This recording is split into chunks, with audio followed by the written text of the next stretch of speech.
Deacon Sakari, we back at it like a crack addict. They done let them bruise in the dough in this wicked industry to shine the light. They done let them bruise in the dough. Oh shit. They done let them bruise in the dough. They done let them bruise in the dough. They done let them bruise in the dough. We ain't going nowhere. Hebrews, Hebrews, Hebrews, Hebrews. They done let them bruise in the dough. They done let them bruise in the dough. Look, Joe Biden need the free dark low. The hell is wrong with dude? No Alamolek, but I got perfect vision in the dark. I'm a lexicon, I'm a megalodon, all my verses ripping them apart. Mosaic law, what the church is missing, it's the worst religion from the start. In my soul, where the word is written out, that circumcision of the heart. I'm rocking my fringes, I'm in Seattle, rocking like Hendrix. No industry gimmicks, you rappers are finished, I'm kicking the door off the hinges. Throwing stones like you sinless till you get the business. You should have repented in a minute, this truth is endless, they loving the image. I know what happened to Kemet. What happened to Kemet? I keep my pencil on point, no sharpener. Used to weigh pounds of troll, I lay down the flow like carpenters. She causing division in the sisterhood, I'm marking it. I'm preparing the way for the harvester, I'm a harbinger.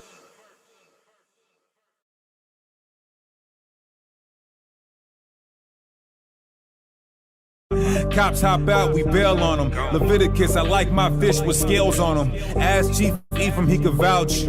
We be putting in the work while you sitting on the couch. Camp haters quiet as a mouse. Yeah, already shout out to my brother Austin Trout. Just as a reminder if there's doubt, I wear every single fringe even when I'm in the house. Get all your truth music at deaconsakari.com.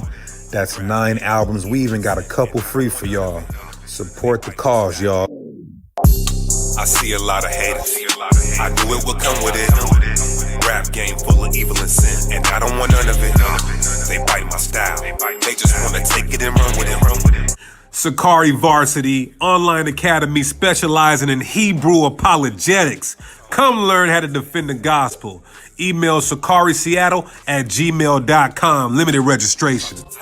Or your one-hit wonder list. You can call me the deacon, but just put the strong right in front of it. World of sin, sedition of men. I know the Most High is my ruler. My neighborhood full of drug deals, blood spills from fire and Rugers. These niggas getting crazy. I seen them do a drive-by in the Uber. I tell them come back to the law, statutes, and commandments of Lion of Judah. But some people think we finally back on. Children's Bibles with black and brown images. I know a lot of y'all been waiting. A lot of people on back order. We still got some though. Put your order in before it's too late. I'm gonna start having them regularly, Lord willing. But get it in, let's go. Hit me up, DM. Even your head wrap, stay dipped, stay brewed, dripping. All right, deaconsakari.com. All right, y'all. Go to czyn.network. czyn.network. We done with Patreon. No more Patreon. czyn.network. You're going to get videos too hot for YouTube or early releases. So go sign up. Promo code Deacon Sakari. Promo code Deacon Sakari. Promo code Deacon Sakari. Not only do you get Deacon Sakari's content, you get Guerrilla Hebrew content, Hassad content, other camps putting their content on this platform. We need our own app, so sign up using promo code Deacon Sakari. czyn.network. It's our own app, our own platform. The white man can no longer subvert or hide or try to censor this truth. So sign up and get this heat. Promo code Deacon Sakari. Promo code Deacon Sakari.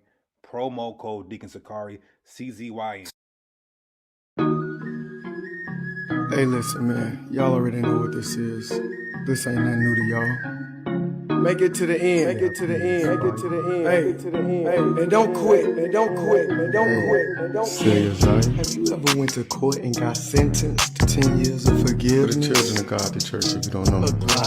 Slide with me, Christians. Let me show you where we kick it at. Alright, the messenger will take it from there. Let's go.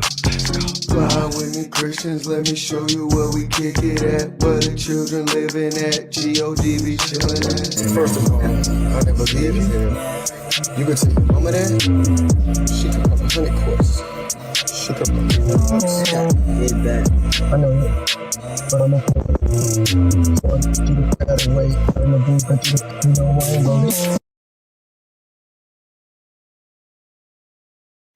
Check out the brother Peacekeeper, bringing that fire music, all praises. Get your commercial played here. Contact SakariSeattle@gmail.com. Introducing Super Thanks. YouTube has now added a feature where you can donate if you missed the live show by just clicking the heart button with the thanks on it. It'll be on every video. It'll highlight your comment to bring more attention to your statement. So if it's on your heart, super thanks. Shalom. Popping mollies and putting powder in your nostrils. We be in the trenches, needles under benches. We be giving them the gospel. I keep 12 Sakari members with me. We be moving like apostles. True. Some stices is dead traps, hair rasp, but you still a thought though. The church don't even know the truth. They can even tell you an Israelite. The Arabs selling you all the switches and the malt liquor are the Ishmaelites. You can show a nigga slave ships in the Bible, still won't get it right. Until the time's out, then a nigga gotta find out what them missiles like. All praises, all praises. 1 second, y'all. One of these little kids done stole my charger. 1 second.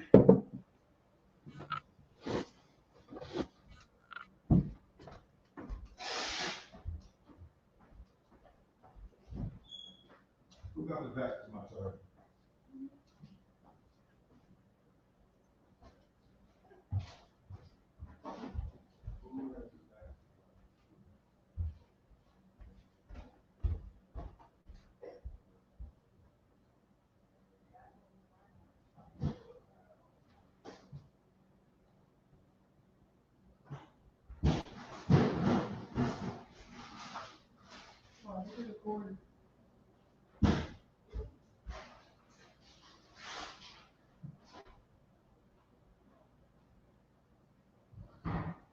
No, I haven't gotten it for the key.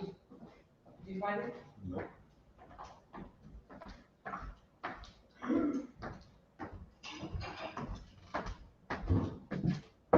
Bring me that bottle of water. All right. Friday Night Flux. Friday Night Flux for the Hebrew Israelites and the Christian Clucks. Friday Night Flux for the Hebrew Israelites and the Christian Clucks. Let's start this by giving all praises, honor, and glory to Yahweh. We do so by Shema Mashiach Yahweh Shai. This is the Deacon Sakari back with another Lord willing edifying lesson to feed the body, feed the sheep, to do what we are put on this earth to do, and that's to build the kingdom of the Most High that is within us. Because when we get it, when we're sealed, when our houses are in order, when our families are in order, then we will see the manifestation of the kingdom. We are not waiting on the Most High. The Most High is waiting on you. Yes, you. The one that's thinking right now, is Deacon talking to me? Yes, you. The one who's having a question if you're doing the most or worshiping the Most High and living with all your mind, body, and soul. Yes, you. The one that has a little thought in his mind that maybe Deacon's talking to me. Yo, black ass. I don't know what this tea is, but it's pretty good. It's a detox tea. If you like Casamigos, always drink a detox tea.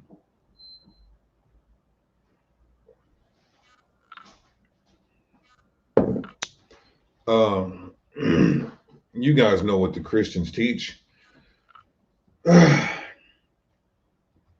You guys know what the Christians teach. The Christians teach that Lucifer is Satan,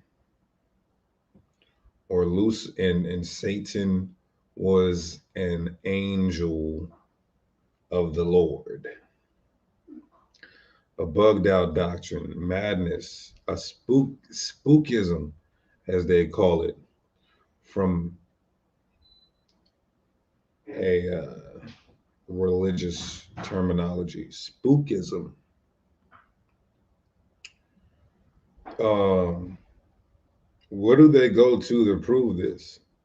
And when I say Hebrew, like the title says, Hebrew Israelites teach Lucifer was not an angel, I'm speaking on behalf of 95% of the Israelite community. 95% of the Israelite community. Although we do have some churches now that are waking up to the truth and trying to teach their congregation that we are the people, they still have traces and residue of Christianity permeating through the pews at that godforsaken building. Listen, if you're a pastor, and I know many pastors have came to me, many pastors watch me, and I gotta say this to you, I gotta deliver this message to you.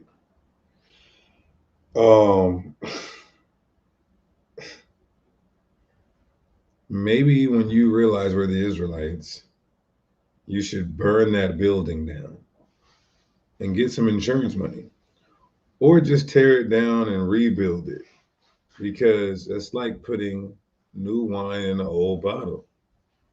So many, like I see them online or on TikTok.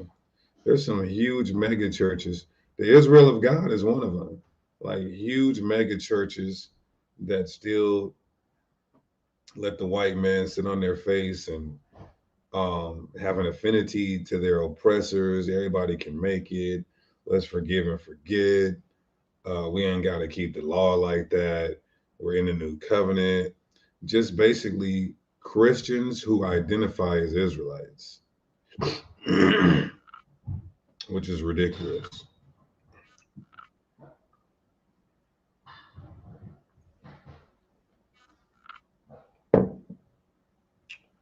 So, who knows where they go to build that, not build, but support the false doctrine, the faulty doctrine of Lucifer being Satan and an angel of the Lord prior to creation. Where do they go to in the Bible? Because that's where we're going to go to debunk it. Zaquan, I'm a one. Shalom, Lord, what's going on? What's the Sakari varsity schedule like? I'm interested, but my schedule is hectic. Sakari varsity, man, if I can't tell you guys how much better Sakari varsity is than YouTube. It's a closed circuit, it's more detailed, it's more personable, it's more intimate, it's more intricate. There's just levels to this. There's levels to the ministry, there's levels to the gospel, there's levels to this education. So the Sakari Varsity is Mondays and Thursdays, 6 p.m. Eastern. And if you missed the live class, I post a link in our private chat so you could rewatch it. We got quizzes, test exams, all the stuffaluffagus, all the stuffaluffaguses. Brother Landon, what's going on, Brother Landon? I heard you've been doing a mighty work down there in Atlanta. Pray the Most High bless you 100-fold, Brother B.I.G. in this thing. The water for dropping that dub on the deacon in the ministry. Okay, so everybody's saying Isaiah 14. That's where we're going to go, Isaiah 14. Why is my screen blurry, though? All right, there we go. I need to get a real desktop. I need to get rid of this laptop. I need to get a desktop. And I need to hardwire. I need to hardwire. Hey, we got some real boxing. We got a real boxing fan in the chat right now. Because anybody who knew where I got that from is a real boxing fan. Shout out Free Lifers. You're a real boxing fan.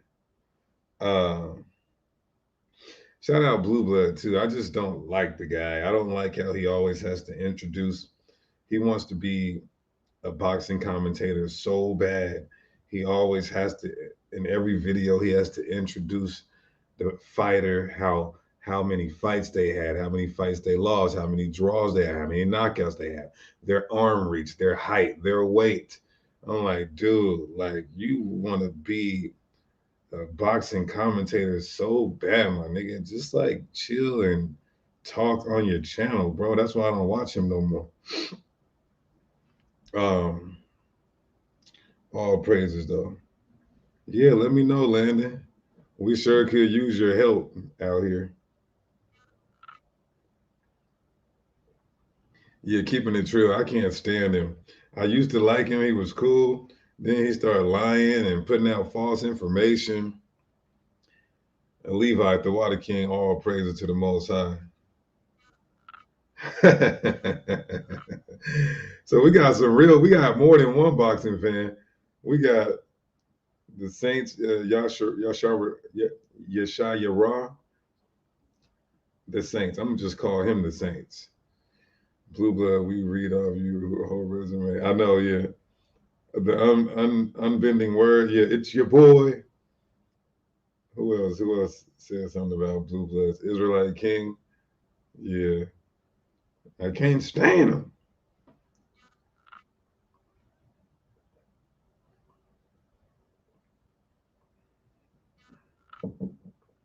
I don't understand why my camera is not giving me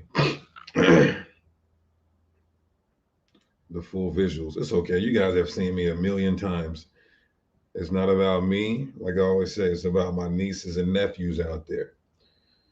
So if my camera gets better, it does. If not, it's fine, as long as you guys can see the scripture that we're providing. So all praises again. Let's get this started, y'all. I went on an epic Deacon rant. Somebody says, Deacon, you have a beautiful smile, reminds me of a spirit of happiness. Uh, you know, I go through a lot and I have to handle a lot, but thank you, sister. It's about remaining positive throughout your trials and tribulations. Through all things, smile and know that it's predestined, it's God's will, and it gets greater later. It gets greater later. This is a part of that shapes your character when you can go through your ailments, stress, perplex, vexation, and still have that happiness. Why? Because we know that even if it's not in our lifetime, if it is in our lifetime, God's kingdom will be established and we will rule. We will rule, and the whole world will be a paradise. I got to change my name to Deacon Indestructible. I got to change my name to Deacon Indestructible. Somebody says Nate Diaz or Jake Paul. Nate Diaz or Jake Paul. I want Jake Paul to go into slavery. That's for one. I want rusted chains around his neck, wrist, and ankles. So I hope Nate Diaz wins, but I think Jake Paul is going to win. I think Jake Paul is going to win. Nate Diaz doesn't take care of himself. He smokes, drinks. He probably does crystal meth. So he has a puncher's chance, of course, but I think Jake Paul is going to more than likely put him to sleep with a right hook. Jake Paul is going to most likely put him to sleep with a chopping right hook. That's what I see. Canelo or Charlo. I'm hoping Charlo. I'm hoping Charlo because Canelo been ducking a lot. He used to fight everybody, but he's been ducking a lot. And plus, if Charlo wins, we can get Terrence Crawford and Charlo. So I'm hoping Charlo wins.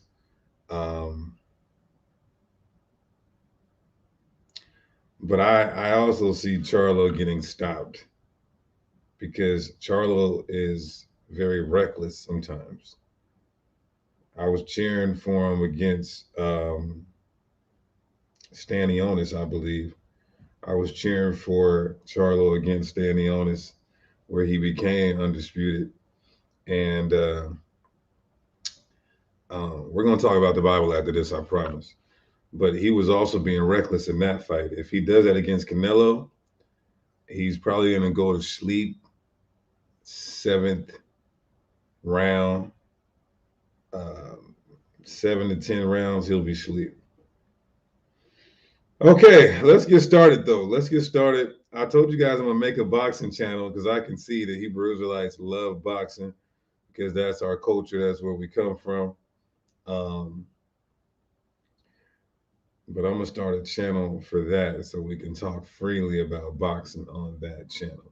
I do also, one last thing, I do also have Clarissa Shields beating the shit out of Keith Thurman. So yeah, I got Clarissa Shields beating the shit out of Keith Thurman. Excuse my language. I don't like one time. Castano, yeah. Castano, Salakia. All right, so let's go, y'all. Let's go. I got a blurry screen. Just let me know if you guys can see the words. If you guys can see the words. Yeah, I got Clarissa Shields. I'm serious though. I do have her.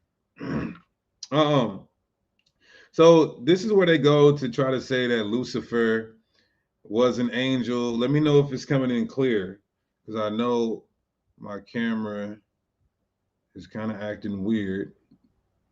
The water officer Amatazah.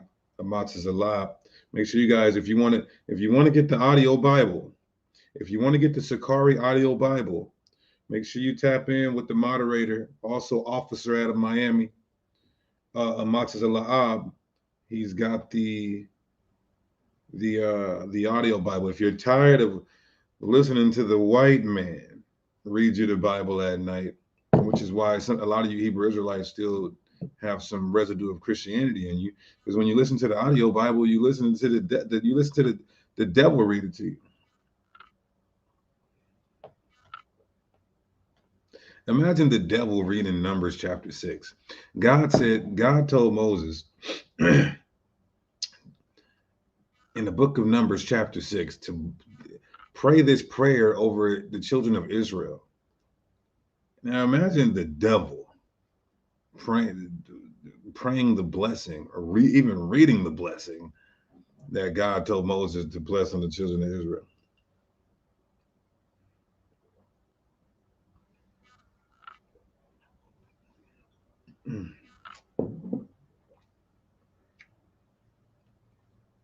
All right, so if there's any Christians that come in here during the duration of this podcast that believe that Satan is Lucifer, feel free to make your presence known, and I will kindly and expeditiously furnish a link in the chat for you to join the panel.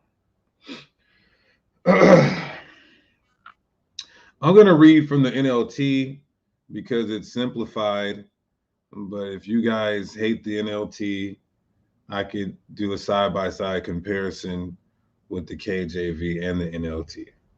It's really not that big of a difference. I have the Hebrew here. Isaiah 14:1. First and foremost, somebody says, what's your opinion of Tartarus? Greek mythology, it's what you call a deity and a location at the same time. A deity and a location at the same time. Why did somebody say read John 3:16? Don't start, please. Peter didn't use it. The New Testament, by and large, was written in Hebrew.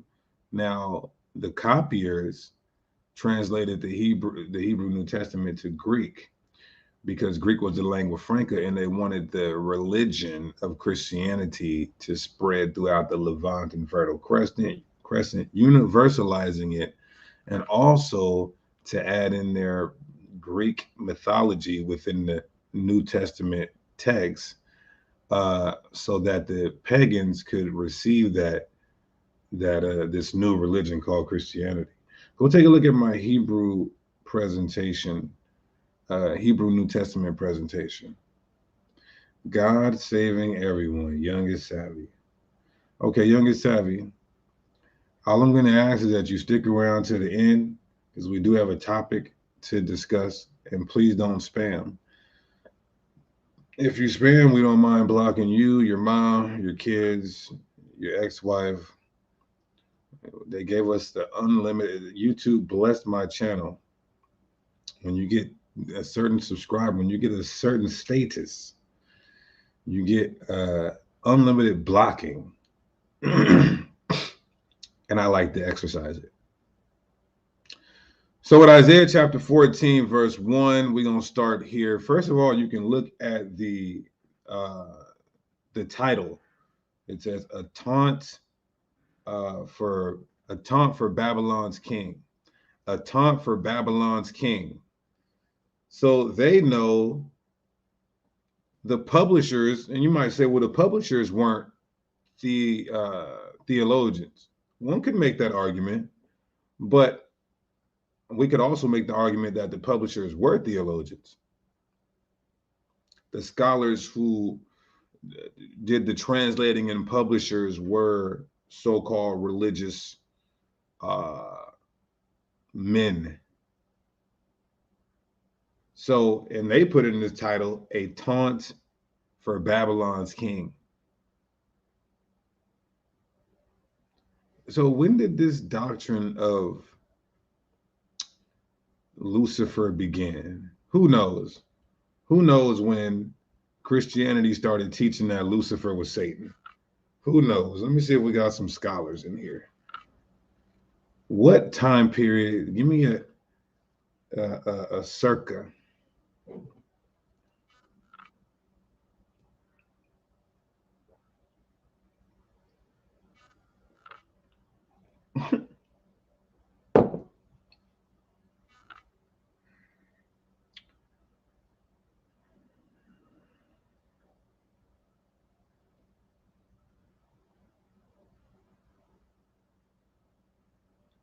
You guys are way off. You guys are way off. Lord in Christ. Okay, I'll give you guys a hint. I'll give you guys a hint. So the word, where is it at?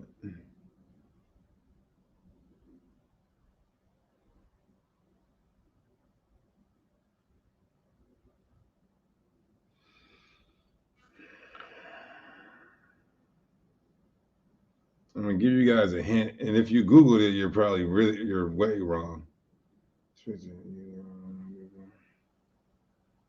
Okay, I gotta do the KJV. My bad.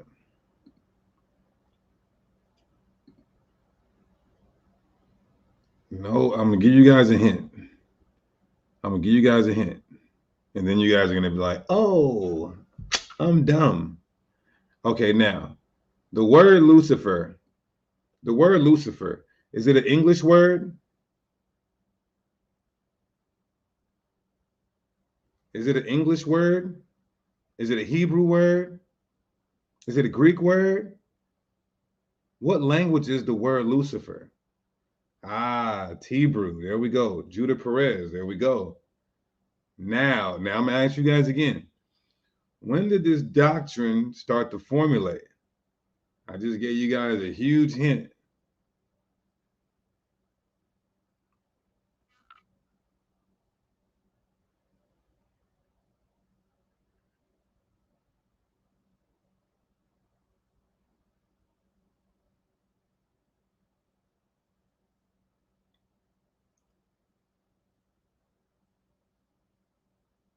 I just gave you guys the biggest hint in the world.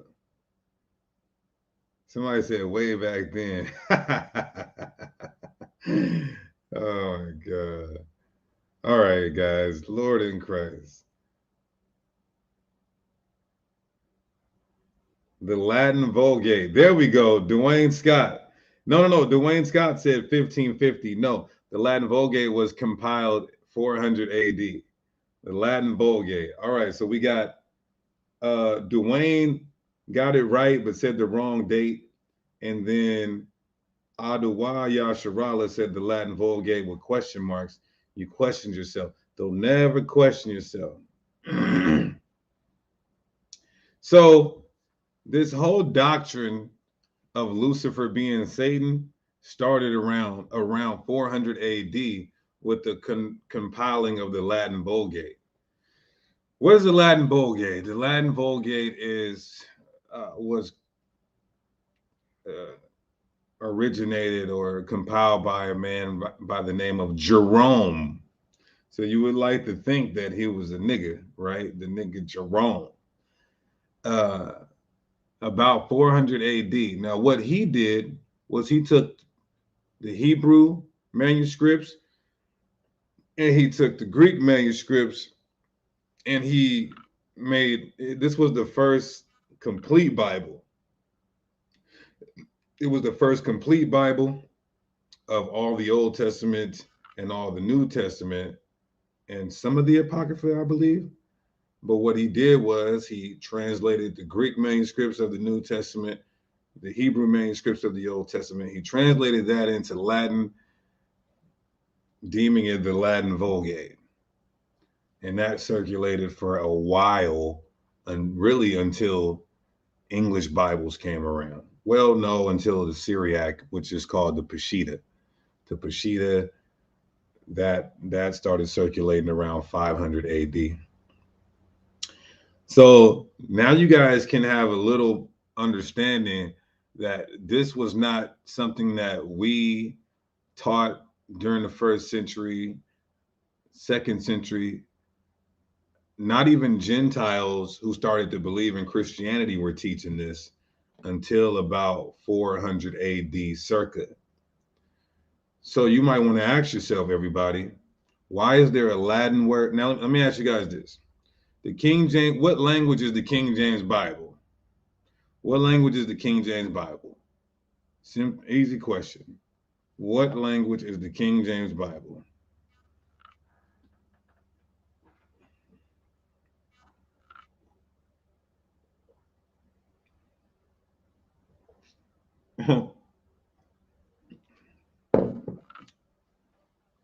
English or Old English. Okay. What the hell is a Latin word doing in the English Bible? Have you ever asked yourself that? What is a Latin word doing in the English Bible? They're supposed to be translating everything from Greek and Hebrew to English. So now we see the perpetuity of this doctrine, Lucifer being Satan and an angel, from the Latin Vulgate all the way up to the King James Bible, 1611, and others. So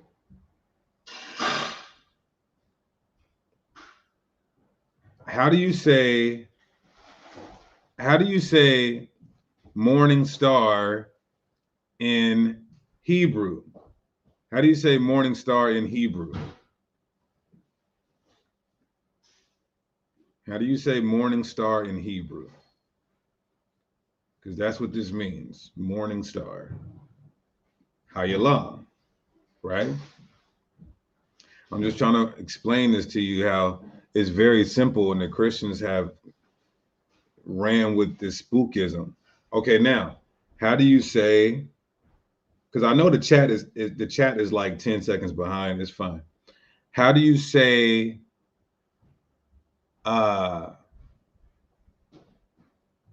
morning star in Greek? Let's see who's good. I got a free children's Bible for whoever can answer this off the top of the head, though. Be honest and real. If you can answer this, Ariella, you ain't got no kids, but when you get some kids, I got a free children's Bible for you. I just told you guys that Lucifer was Latin, so why would you say that that's how you say morning star in Greek? Listen, I'm going somewhere with this. I'm trying to show you guys how simple this is to debunk. Now, how do you say morning star in Latin? This is all very simple.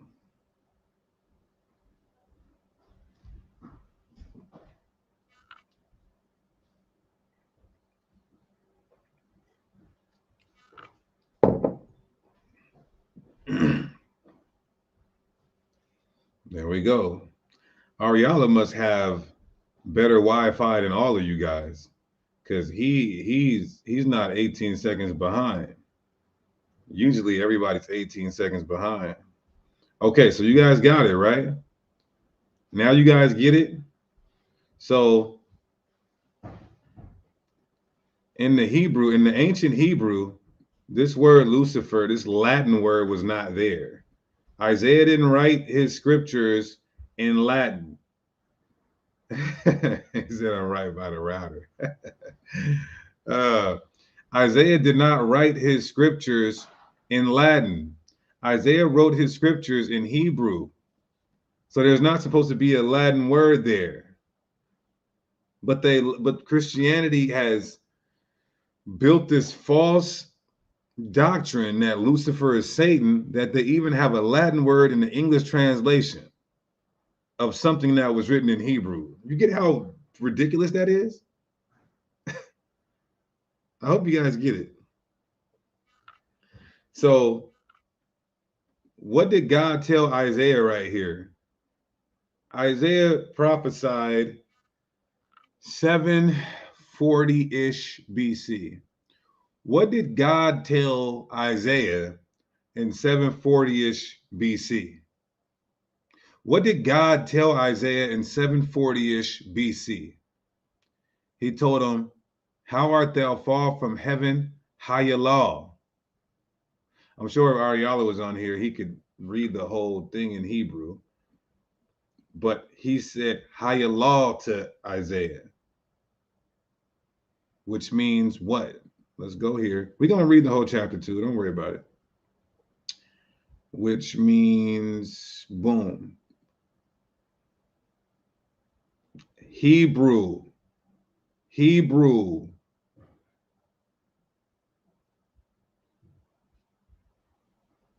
Light bearer, morning star. Now, in the usage, they're going to say, oh, figuratively Satan. Because, of course, James Strong was a Christian, so his interpretation of Hebrew in context is going to be influenced by his Christianity.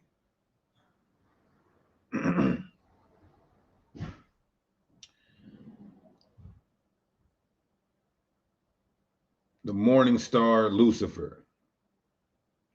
So this is what God told Isaiah. Hayallah. Some would say Hillel. One time in the whole Bible. Right?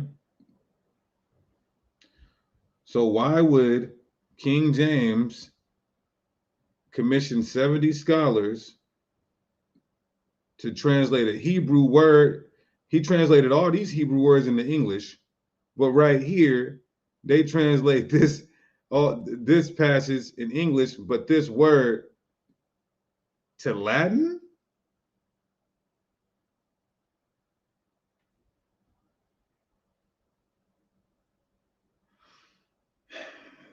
This is good textual criticism. This is what you call lower criticism, because in Sakari Varsity, we're going over textual criticism right now. And boy, oh boy, you got to put your seatbelt on for that topic. I had to go through that and almost bug out, but I got punched in the mouth and beat up, and I stood tall so that I can come and teach you guys textual criticism. There's something called higher criticism and lower criticism. The higher textual criticism is where you're studying the authors of the text, the date of the text, and the location of the text. Lower criticism is you're studying the variance of the text, the inaccuracies, the errors of the text due to scribal errors, whether it be intentional or unintentional. It's pretty crazy. Anyway, this is a perfect example of textual criticism. This guy commissioned 70 scholars to translate the Hebrew to English, but has this Latin word right there. And I'm just emphasizing that that's because of the doctrine that Lucifer is Satan. Because what's supposed to be right here? What's supposed to be right here? What words are supposed to be right here in English? I'm trying to make sure you guys are walking with me.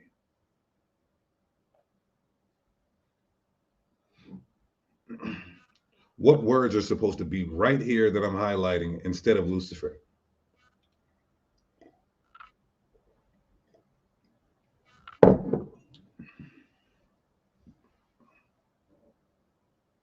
There you go. Morning star, light bearer, light bearer. There we go. So you guys are not just here because Deacon looks good in royal blue. I understand that. You guys are listening. Okay. Morning star, shining one, that's fine. Light bearer, that's fine. So this is where you deal with translations. This word, this Latin word is not supposed to be here. What's supposed to be here is shining one, morning star, light bearer, any of those. They're all a distinction without a difference. Okay. Am I done unpacking that? Because we're going to read the whole chapter and prove that it's not Satan even more.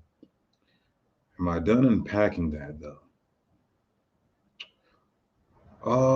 Yeah, you know what? Let's now remember.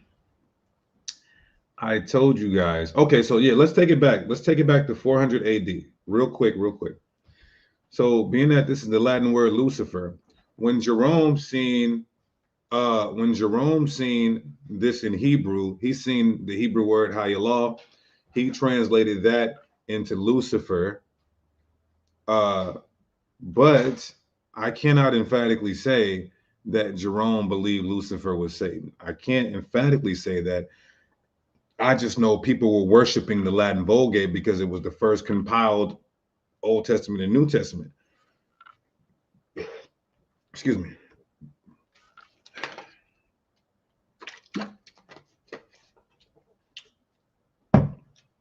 So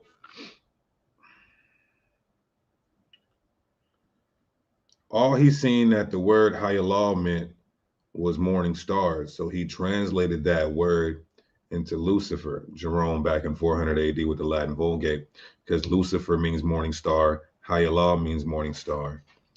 And at what point shortly after that, because people were worshiping the Latin Vulgate, they begin to push this doctrine, perpetuate this doctrine that Satan was Lucifer only because of it saying, how did you fall from heaven?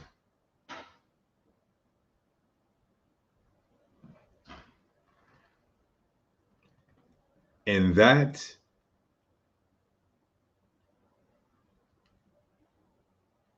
theory is heavily substantiated because we see a Latin word in an English Bible. Please, that's the biggest point. All right, now we can move on.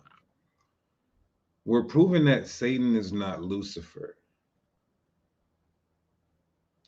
All right. So, how do you say Lucifer in Greek? Phosphorus. So here's my question to Christians that I ask all the time. If Satan is Lucifer, that means and phosphorus means Lucifer in Greek, then why does the Greek New Testament call Jesus Christ phosphorus? I'm going to say that again. The way you say Lucifer in Greek is phosphorus. If Lucifer is Satan, then that means phosphorus means Satan. Now, in the Greek, we have Jesus Christ being called phosphorus. This is 2 Peter 1:19. And if you read this in the Latin, it says Lucifer, literally. Watch this. Well, I'm going to read it first. We also have a more sure word of prophecy, whereunto you do well that ye take heed, as unto a light that shineth in a dark place, until the day dawn and the day star arise in your hearts. Now, every Christian theologian or apologist would agree that this day star is indicative or it's synonymous with the morning star. But look at what this word is for day star. You don't say phosphorus.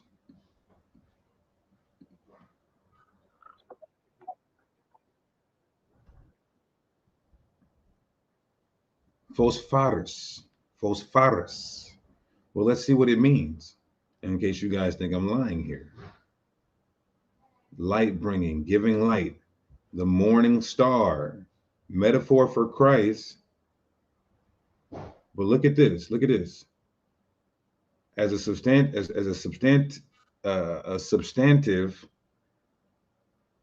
Latin Lucifer. Latin Lucifer. It's only mentioned one time in the Greek New Testament. So when you read 2 Peter 1:19 in Latin, it's going to say Lucifer. It's going to be calling Christ Lucifer.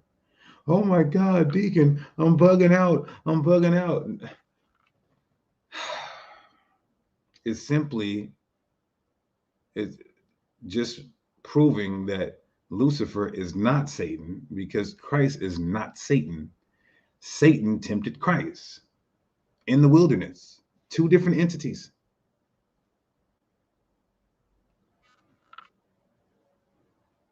Somebody said King James fumbled. Nah, my brother, this is in the ancient manuscripts.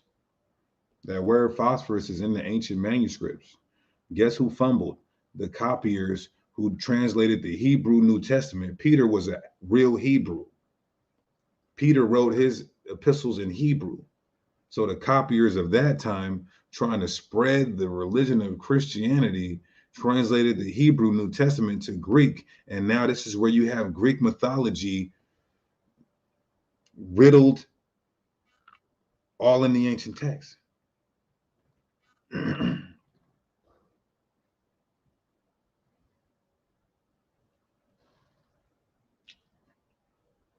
Right, yeah, that too. King James didn't translate nothing. He commissioned 70 scholars. So, another thing. So it means morning star. Lucifer means morning star. Right?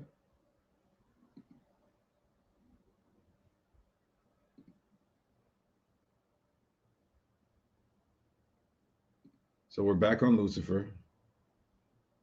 Why is there Luciferians? Because they bit into the doctrine that Satan is Lucifer. So look at this. Morning star is what it means. So in Revelation 2:28, Jesus Christ promises the Israelite believers that he will give them the morning star. Is he saying he's going to give them Satan? If you read this in Latin, it would literally say that I will give him Lucifer. Then Revelation 22:16 says, I, Jesus, sent mine angel to testify unto you these things in the churches. I am the root and the offspring of David and the bright and morning star. He's saying, I'm the root of David and Satan. This is because the morning star is not Satan. Lucifer is not Satan. Phosphorus is not Satan.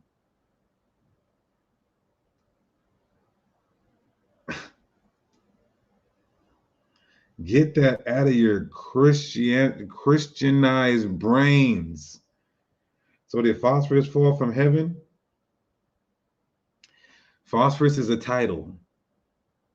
The morning star is the one who shines bright. The one who shines the brightest. That's the morning star. Guess who would be a morning star right now? Drake. 50 Cent. Now there's stars. You got Boosie, Badass, Lil Baby, Da Baby, Cry Baby. You got Big Toenail. That's actually the name of a rapper. Nigga name is Big Toenail.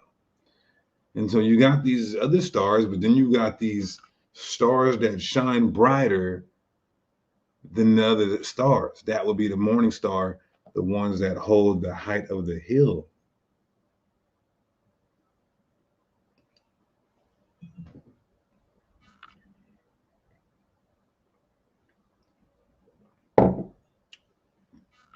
Hey, sadly, Taylor Swift will be a damn morning star. Why? She just came to Seattle, my city, and sold out 2 arenas back to back. While niggas like Moneybagg Yo and Lil Baby, they're canceling shows in different cities because they're not selling tickets. So that's all the morning star means, is somebody who is shining bright than the other stars or the other people in high positions and rulership when we deal from a kingdom connotation, right? Somebody says Michael Jackson, the biggest star ever. I ain't gonna lie to you. Michael Jackson and Muhammad Ali and Mike Tyson, it's crazy. The three Mikes are the biggest stars ever, to where I used to be scared when I was a kid. When Michael Jackson walked by people and they just fainted, I was like, what the is that about? I seen with my own eyes as a child, people faint when those three Mikes walk by them. Michael Jordan, I gotta add Muhammad Ali in there. Michael Jordan, Michael Jackson, Mike Tyson, and Muhammad Ali. Man, people fainted. Niggas ain't fainting if Drake walked by or Puff Daddy walked by. But yeah, those were the morning stars of my time. You understand? So going back to Isaiah 14, now I'm ready to read the chapter. So now we just broke down this word, Lucifer, from the Latin, Hebrew, and Greek, totally debunked this being Satan. So calm down. It's okay, because Christ was called this name. And then you got some people that say Jesus Christ is Satan because of this whole Lucifer, morning star, and Christ calling himself the morning star. But they'll go and they'll reject the part of the Bible where Jesus is talking to Satan. They're clearly not the same person. So we debunked that. Now I want to get context on our side. We dealt with the etymology, and that helped, that proved our point. But now we want to deal with the context surrounding the mentioning of this word morning star first.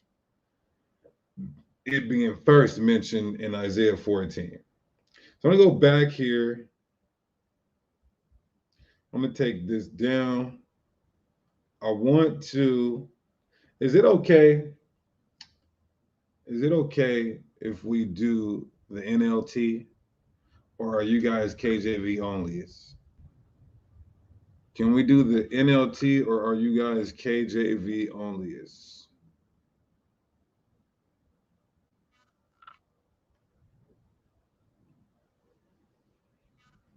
I want to accommodate.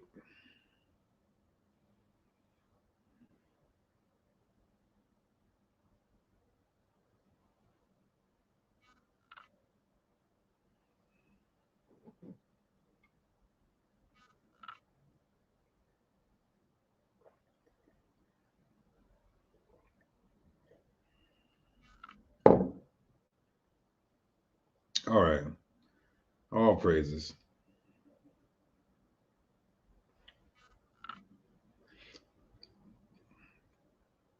Okay. Now I want to talk to you, KJV only is later. That was a setup question. I wanted to see who was KJV only. Cause I got some smoke for y'all. You see how quickly this can escalate to a translational debate? I'm joking. I'm joking. I do mostly KJV, but yeah, I'll bring them up side by side. I'll bring them up. I'll bring them up side by side.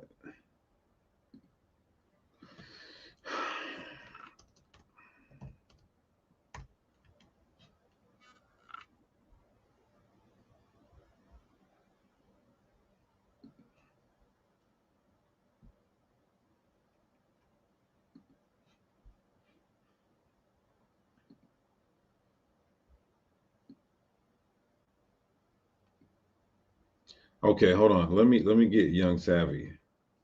Let me get Young Savvy. He can't wait. He can't wait. So let's get youngest Savvy, whoever he is. First round knockout. First round knockout. All right, so let's get him on here. First round knockout, real quick. Oh, excuse me. Whew. No, we're not waiting till anything. Click the link or you're out of here, buddy. Your time has come.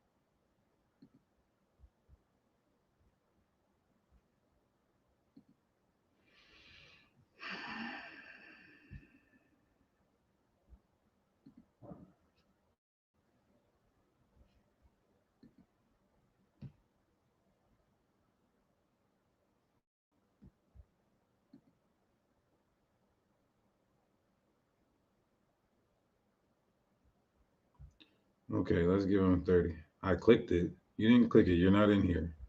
You got 30 seconds. You interrupted class. You wanted this attention.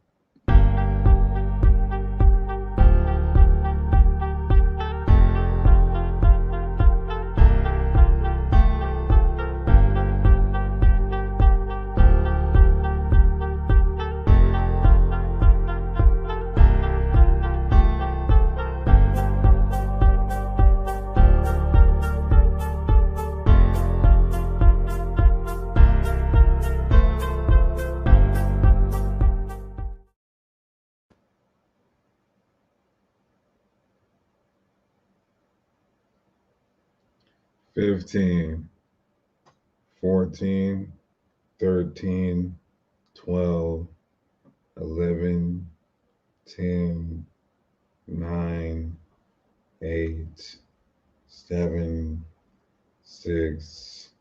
All right, you're done, bro. Banned from the channel. This is why I don't take people serious. I'm gonna start sending you guys to Ariala. Stop playing over here. And not to demean Ariala, but he's building up his record and resume.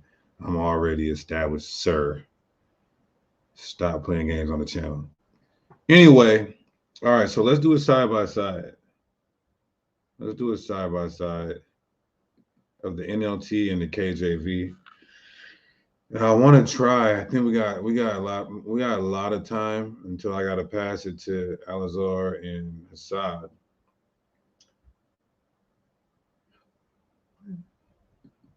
Okay, there we go. All right.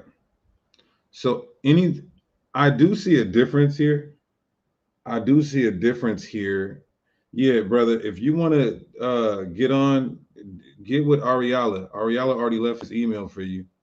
He'll gladly have a discussion with you on John 3:16. Oh my God, I never heard that verse before. There is something I do see differently though here from the NLT as it compares to the KJV, and this is why I do like some of these other translations. 12. So in the King James, right? In the King James, Isaiah 14 and 12 says this. Lucifer, right? Let me get a little closer. So it says Lucifer in the King James. And then here it says shining star. See, I just want to help you guys out a little bit. A lot of the mistakes that the King James has made, some of these other translations already fixed it.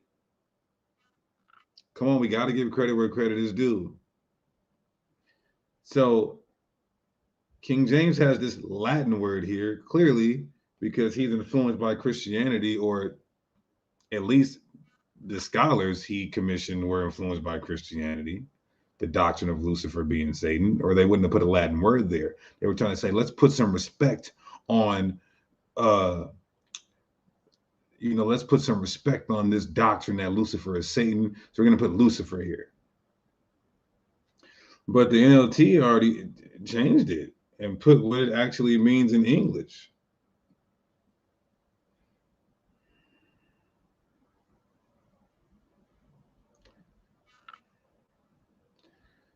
So let's do this. Let's do a exercise. We're gonna just say this is talking about Satan, right? Let's say this is talking about the spiritual demon Satan, so we can see if it actually makes sense. Isaiah 14 and 1. But the Lord will have mercy on the descendants of Jacob. He will yet choose Israel. Okay, we know that. Now, verse 4. We got to start at verse 4. You will taunt the king of Babylon. You will say, the mighty man has been destroyed. Yes, your insolence is ended. Matter of fact, we can do the King James. Let's do the King James. I'll just simplify it, whatever. Verse 4, Isaiah 14 and 4. That thou shalt take up this proverb against the king of Babylon. Who is the Most High talking to and telling to rebuke the king of Babylon? He's talking to Isaiah. He's telling him to rebuke the king of Babylon. Already the doctrine of Lucifer being Satan is destroyed, because verse 4 gives us context of who is talking about. It's giving us the identity of who he's about to be rebuking in the spirit.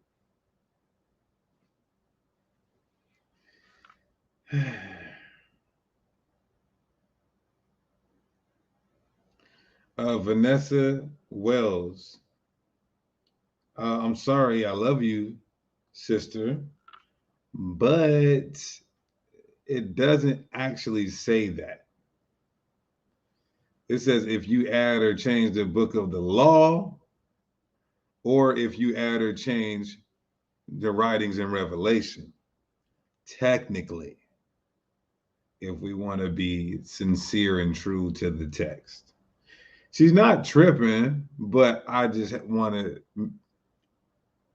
be super clear. So already we have the identification of the preceding verses, and this guy is the king of Babylon. Now, one could say, I like to go from a Rogerian perspective. One could say that Satan is the king of Babylon. Well, if you give them first base, they might even get to second base. but they ass ain't getting home. Because when we read the preceding verses,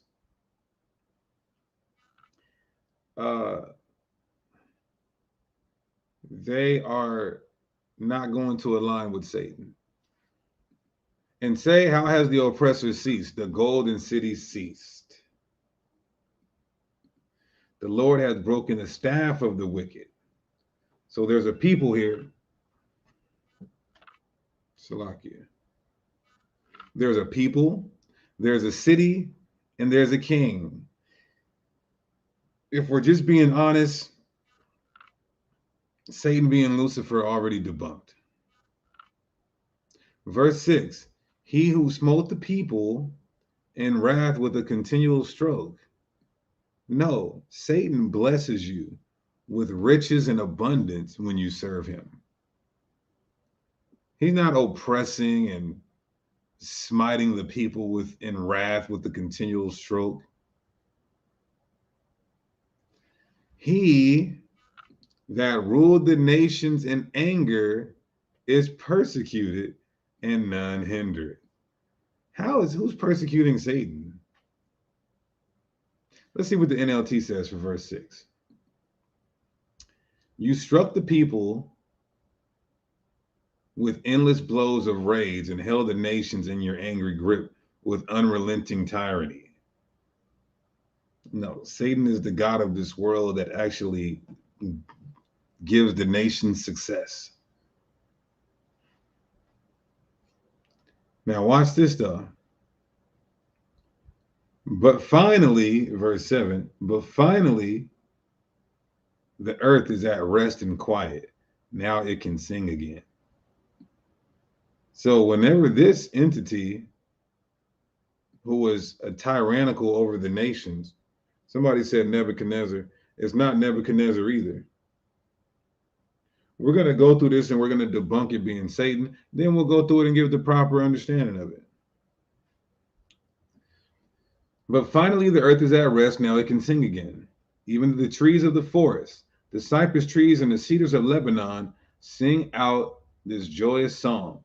Since you have been cut down, talking about the king of Babylon, since you have been cut down, no one will come now to cut us down. Nice. In the place of the dead, there is excitement over your arrival. Where's Satan gonna go? He's a spirit. Oh, well, Satan's going to hell? But I thought he was already in hell. You see that? See how stupid this is, the Christian doctrine? This is saying this king of Babylon, this Lucifer, this morning star, he's going to the place of the dead. But I thought he was already like down there with a pitchfork and shit. Okay. The spirits of the world leaders and mighty kings long dead stand up to see you. So he's talking about somebody's going to die. With one voice, they all cry out, now you are as weak as we are. Somebody says, Satan rules the earth, yes. So then he is king, yes. But this is not talking about the earth. Well, I mean, it's given a specific geographical locale. Babylon, but Babylon will be the empire that rules over the earth. Azariah to sturdy in the camp. Are you saying that Lucifer is the spiritual demon Satan? Is that what you're saying?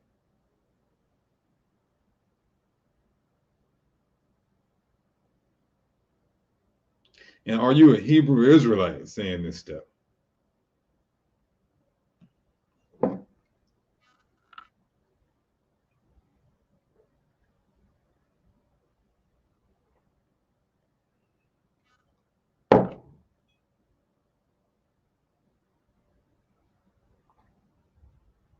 Okay. Verse 11. Your might and power were buried with you. Oh, this person's getting buried. Satan need to get buried in the dirt. The sound of a harp in your palace has ceased. Where's his palace?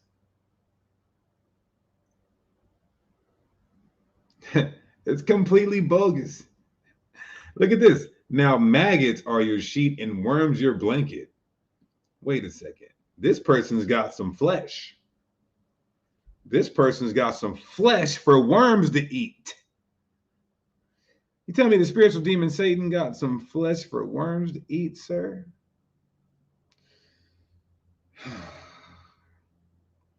You know, it's Friday night, and I feel all right. It ain't ladies, man. Oh, what? Oh, you got to be an old head to know that song. That is lady night, and yeah, I ain't gonna lie to you guys. After I'm done with this, I'm out. The real Jews is outside. The real Jews is outside.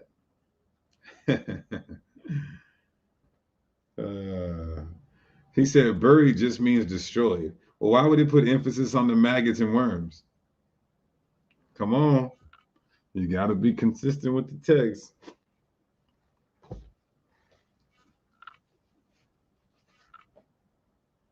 That might be Ronan.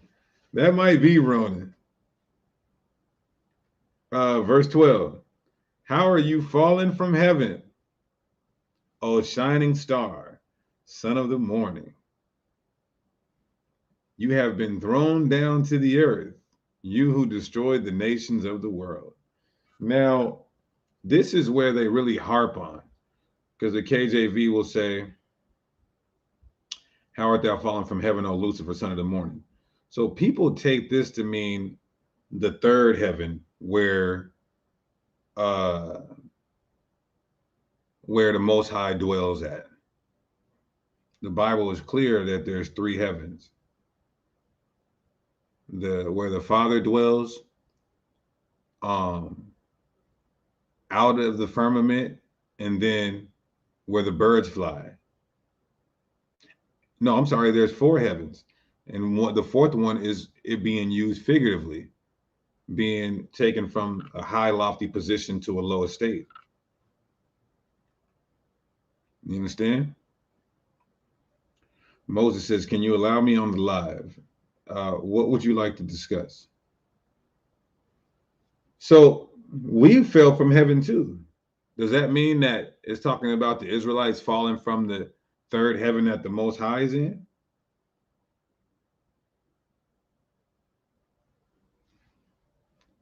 Where is that? Lamentations 2:1. How had the Lord covered the daughter of Zion with a cloud in his anger, and cast down from heaven unto the earth the beauty of Israel. See that? And remember not his footstool in the day of his anger. So we fell from heaven to the earth. You can't just take that out of context and act like this entity is fallen from the heaven where the Most High dwells. Verse 13. For thou hast said in thine heart, I will ascend into heaven. Wait, I thought Satan was already in heaven. Now it's saying, oh, I will ascend into heaven. You see that? Christians teach Satan was already in heaven and he got kicked out of heaven. But this is saying that he's saying that he wants to get into heaven.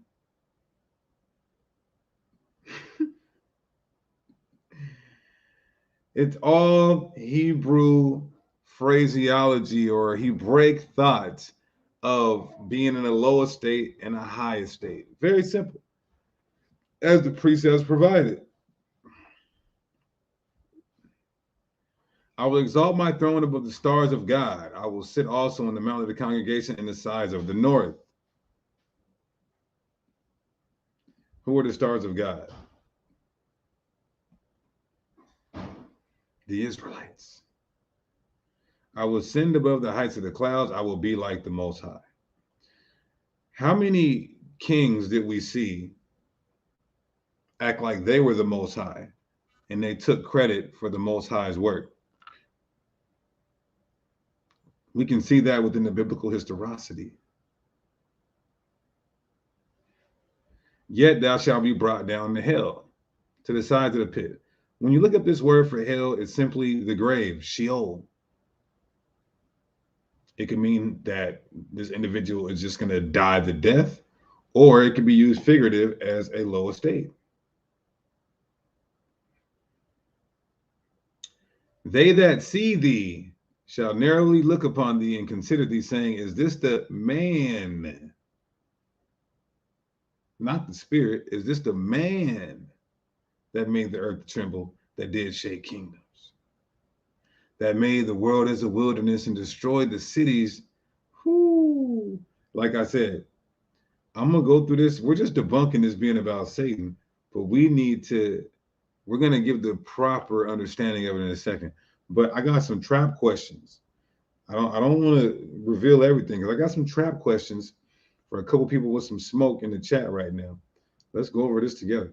All right, so we got some people in the back right now. What's going on? What's going on? What's going on? Jerusalem matters.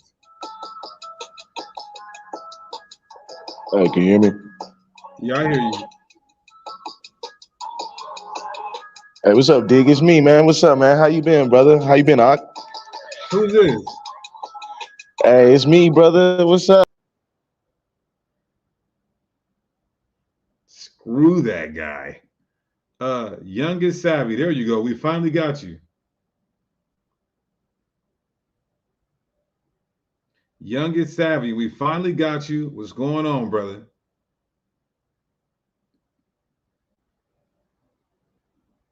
Youngest Savvy, you're on.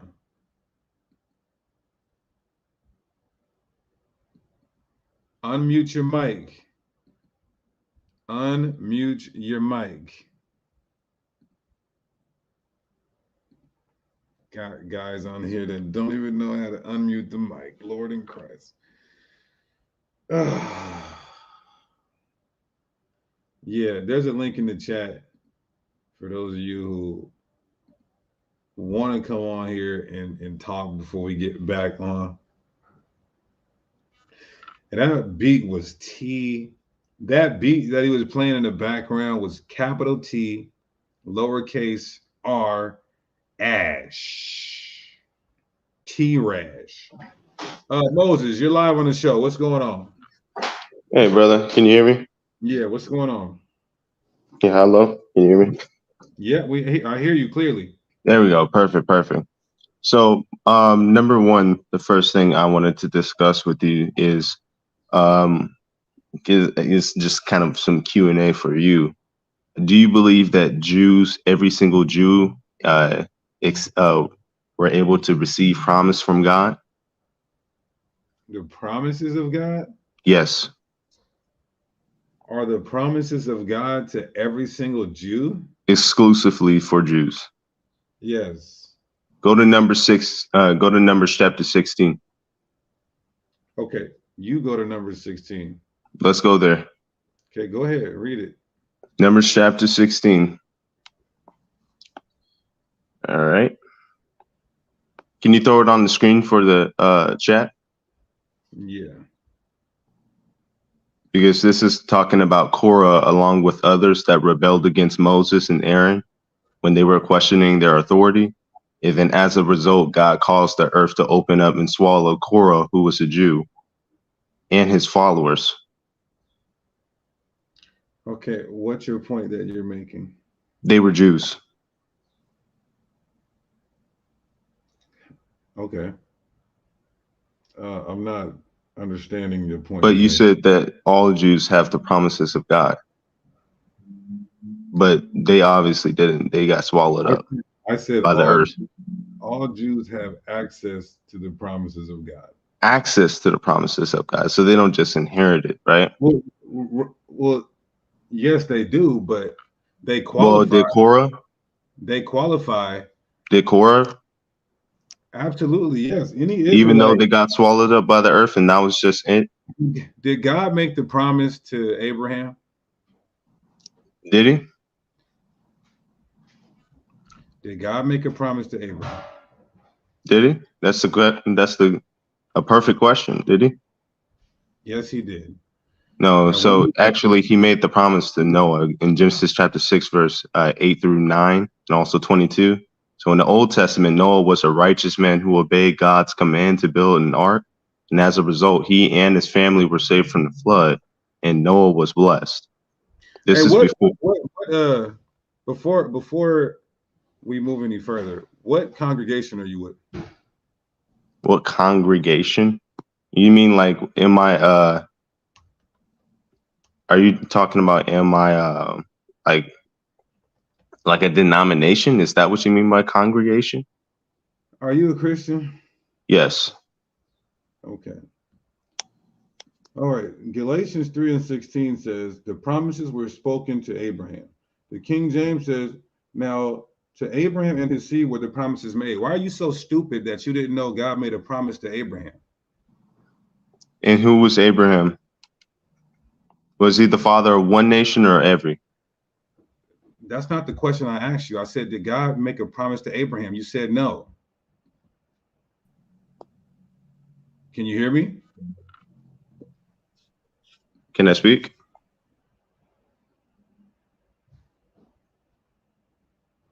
Hello? All right. Moving on. My apologies, you guys. Moses, if you want to come back on, I already can tell your spirit. If you want smoke, just say you want the smoke. Don't try to come friendly. You can come back on, but you know God made a promise to Abraham, but you're so opposed and against the Israelites that you can't even be sincere about that. I hate these niggas so much. I'm not even going to agree with nothing they say, even when it's right.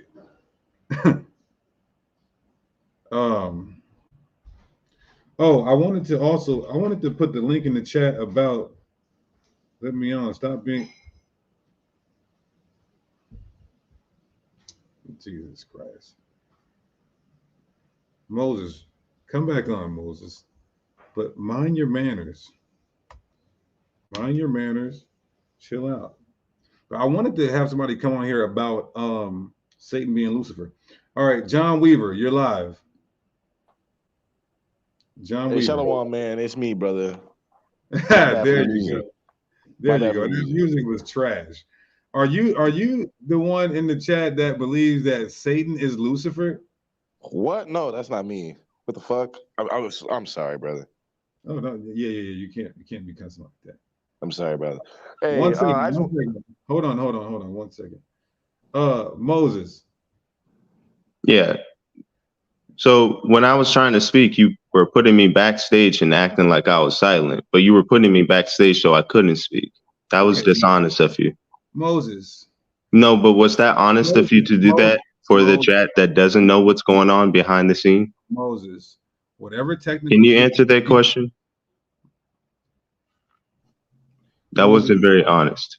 Moses, I'm about to remove you from the chat. So either you're going to shut up or you're going to listen to me so I can proceed with the conversation between us. Which one you want to do? You want to get removed or you want to shut up? Thank you. So does the Bible say that the promises are made to Israelites? Yes or no?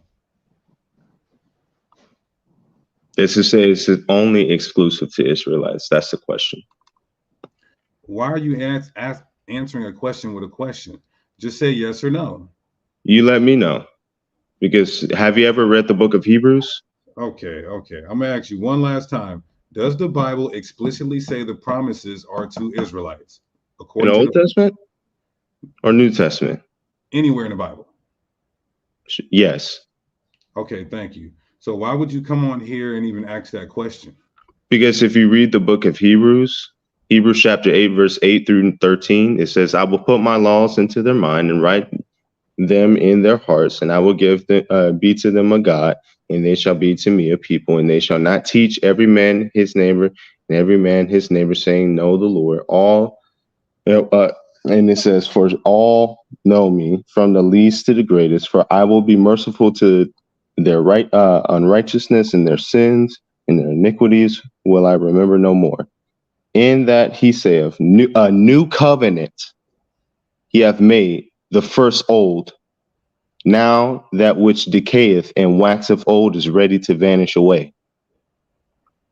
So why are you lying like we're still under the old covenant is the question. Sir, why are you going Answer from the question. Shut Answer the up. question. Shut up. No, Shut up. answer. Oh my goodness. Just shut up.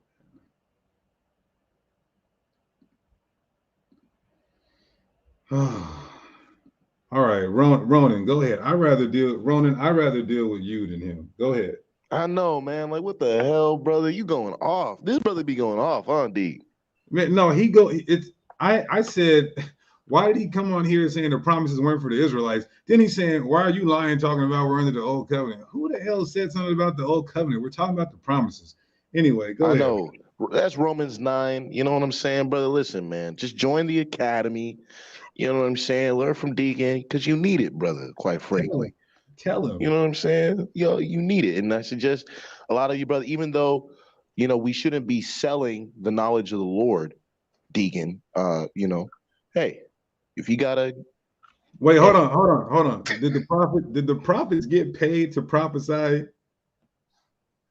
that's not why I'm here, Deacon. You know what I'm saying? I'm just gonna You said something. Now I gotta get on you. Did the prophets get paid to prophesy? Yes or no? hey, you know what? We see through a glass. No, You know no, what I'm I'm saying? asking a yes or no question. Did the prophets get paid to prophesy? You know what? I think the majority did not. Okay. So did Zechariah say, if you niggas don't pay me, I'm not prophesying? Yes or no? That's Zechariah. Okay. Did he do The that though? Yes Baptist or no? did John the Baptist? I don't know. It don't say. Is I'm there asking you, anybody did greater than Zechariah John say the that? Baptist? Did Zechariah say that? Is Yes there or any no? prophet greater than John the Baptist? Yes. Who? Jesus Christ. Okay. Have a good night. Glenn King, go ahead. Shalom, shalom, brother. How are you? I'm doing well. What's going on, brother? Hold on one second. Hi, Deacon. Can you hear me, brother? Yes, sir. Okay. Listen, I'm gonna be very brief. Yahweh Bashem, Yahweh Shai Barakatah to you and Shalom. everybody out there. Much love to you all. You know, Deacon, I've been riding with y'all for a long time, man, and I can hear that you're tired of these busters coming online trying to challenge you.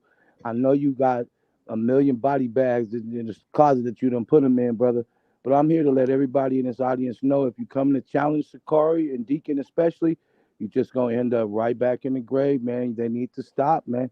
So I've been sitting in the audience for years, and I can't take it no more. So public service announcement, y'all need to stop. You're not gonna check Deacon today, tomorrow, or the next day, Deacon. So you keep on lighting them up, G. That's all a brother wants to Oh, say. praise. Hey, greatly Con, appreciate you. Really appreciate Con, you. you already know. Do your thug things. How about Shim? How about Shim? Y'all Shy Barakatah, brother. Yeah, about you. Shalom. Greatly appreciate you.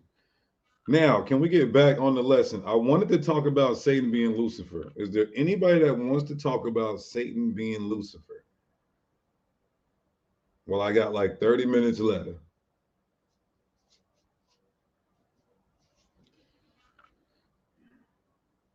All right, I'm going to try this one more time.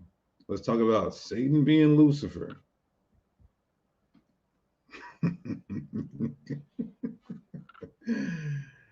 Oh my goodness.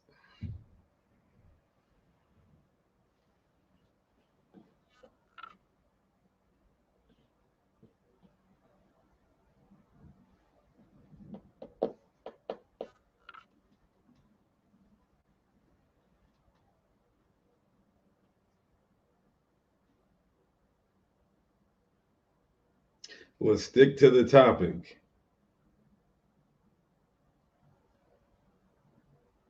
My mom thinks I'm following Satan. Why? Why does your mother think that? Because you're keeping God's law, statutes, and commandments. Well, Creflo Dollar said that. Creflo Dollar said If you teach to keep the law, what did he say? What did Creflo Dollar say? If you teach to keep the law, it's of Satan or something like that. Roughly paraphrasing.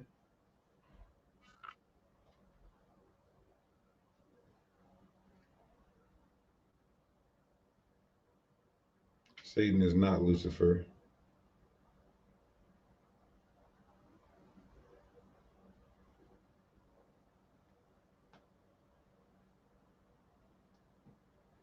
Because I'm ex. Is that I'm ex-Mexican? Okay, so there's nobody. Then let's just finish this. I have a question about why they were scared of Yahushua if there's no fallen angels. You don't have to be a fallen angel to be a demon that knows that the Son of God has power over you. Deacon Ronan wants a free pass to the classes. That's what it is. Nah, Ronan, you gotta pay.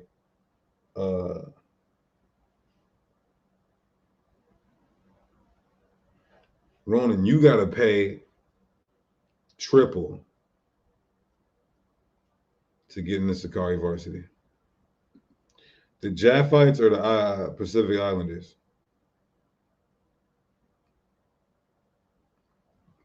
Edomite, Caucasians go back to Edomites.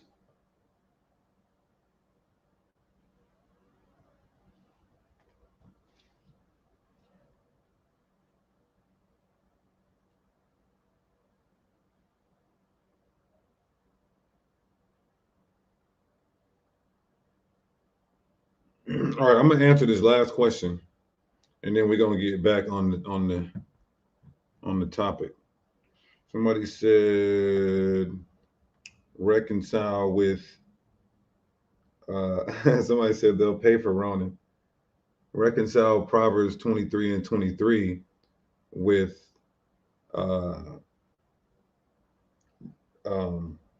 Zechariah prophesying, getting paid to prophesy. It's simple. Buy the truth and sell it not is not talking about money. It's saying when you learn the truth, don't basically don't fall out the truth. Because if it's telling you to buy the truth, if you think that's talking about actual money, then it's saying to buy the truth. That means you had to get it from somebody that was selling it, but it's saying don't sell it. So it's not talking about actual commerce. All right. Hopefully these guys are here to talk about Satan. Hey, Joshua, what's going on? Hey, Shalom, D. I'm here to talk about Satan. Okay, cool. So do you believe Satan is Lucifer? No. Okay, then we agree. What else do we need to talk about? Will Satan be destroyed? That's a yes or a no. That's a yes or a no. According to what scripture? According to the Bible, will Satan be destroyed? Yes or no? No, give me the text. I'm asking you a question, brother. Why are you running? Ronan, do you have a Bible verse that I can examine? First of all, that's not my name. And second of all, Deegan, I'm not going to pay for your classes. Hey, you're out of here, man. All I asked was for a Bible verse. Bishop Regional. Bishop Regional, you're live. Unmute your mic. Salakia, Brother Deacon. Yeah, what's going on? Hey man, all praises to y'all about Shimmy Shai, man. I saw you got the university popping and stuff now, and you guys were some of the first brothers I ever heard read the Bible concerning us being the real biblical Jews. So, just wanted to say shalom, peace and grace, and shout out to Sakari. And when I get to a better location, I'll jump on the panel. We won't smoke or something like that and chop it up with you. Okay, cool. Yep, just let me know. I'll be live for another 20 minutes, but I'm Sunday, Tuesday, Wednesday, and Friday. Anybody has the opportunity to come on here. Okay, gratitude, King. All right, shalom.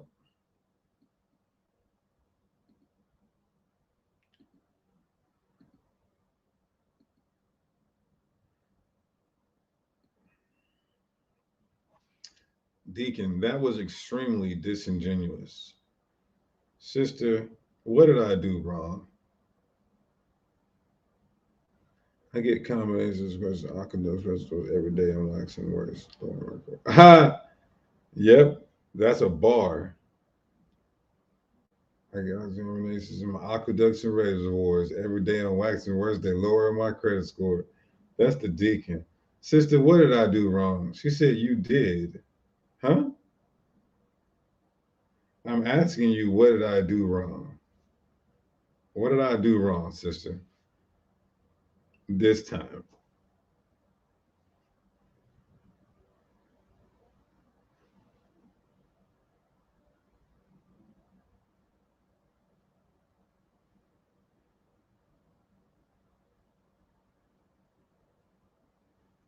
You should have answered the man yes or you know what you did. I don't have to, he needs to provide a Bible verse. Why do you guys want me to answer a question and without him providing the Bible verse when he said it was in the Bible? That's not how it works.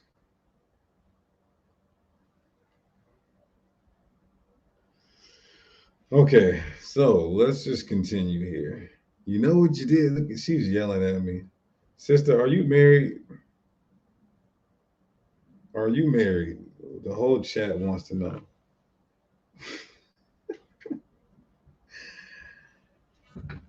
Are you married? Because I feel like when I'm reading your comments, like you're yelling.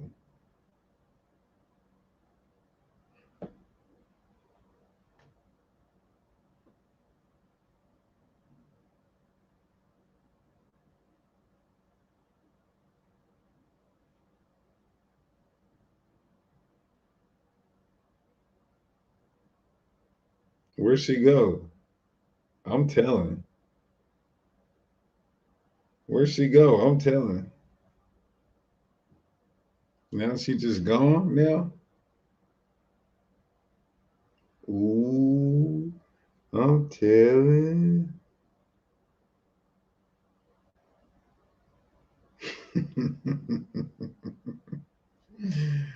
It's okay, sister. Once you've been doing this for about 14 years, you start to, it gets a bit tedious and you want to alleviate the bullshit. Uh, her husband heard me. Somebody said her husband told her to be quiet. Her husband heard me.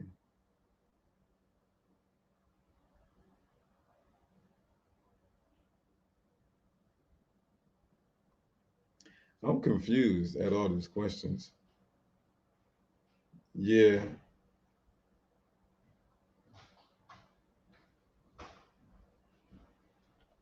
Okay.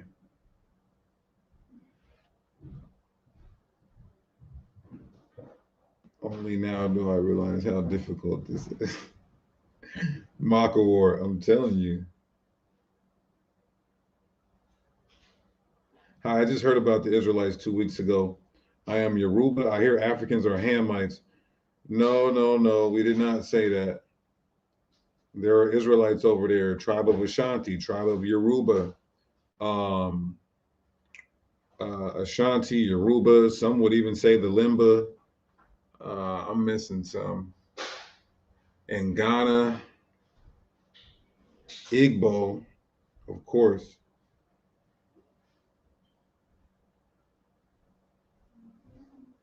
Not the Zulu. Not the Zulu. You got to remember, Congo was called the land of the Black Jews. Bantu is a language, not a people. Yeah, Fulani, also Benin. I know you're from the streets, so I got a question. Why when I smoke trees, I always led to the scriptures? Well, we used to help people.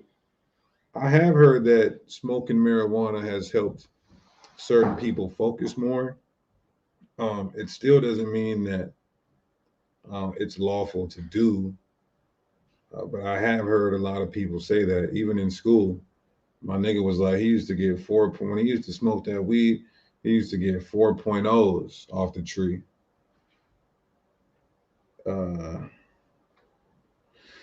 Okay.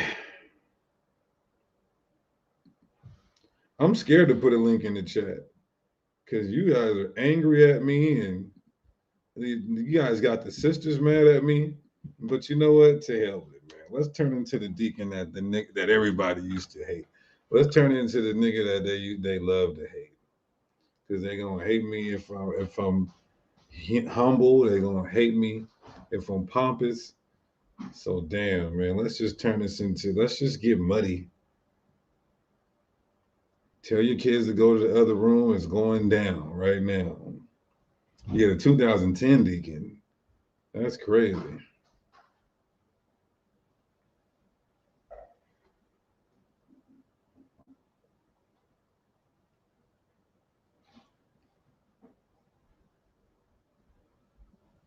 Tawada Ashar Yahawada for the super chat donation. Greatly appreciate you, my dear beloved brother.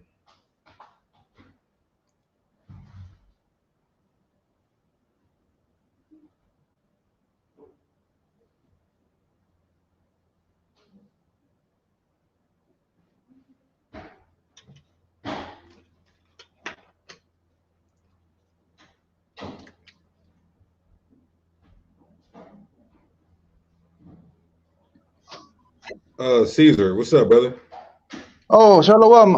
I have a question. Pardon my about Legion. You know, why he was scared of Yahweh Shai, and if there's no falling angels. And according to Witch of Endor, she says that she saw gods coming in. My question is, if an Edomite die, it can become a filthy spirit like Legion, because No. I know when no.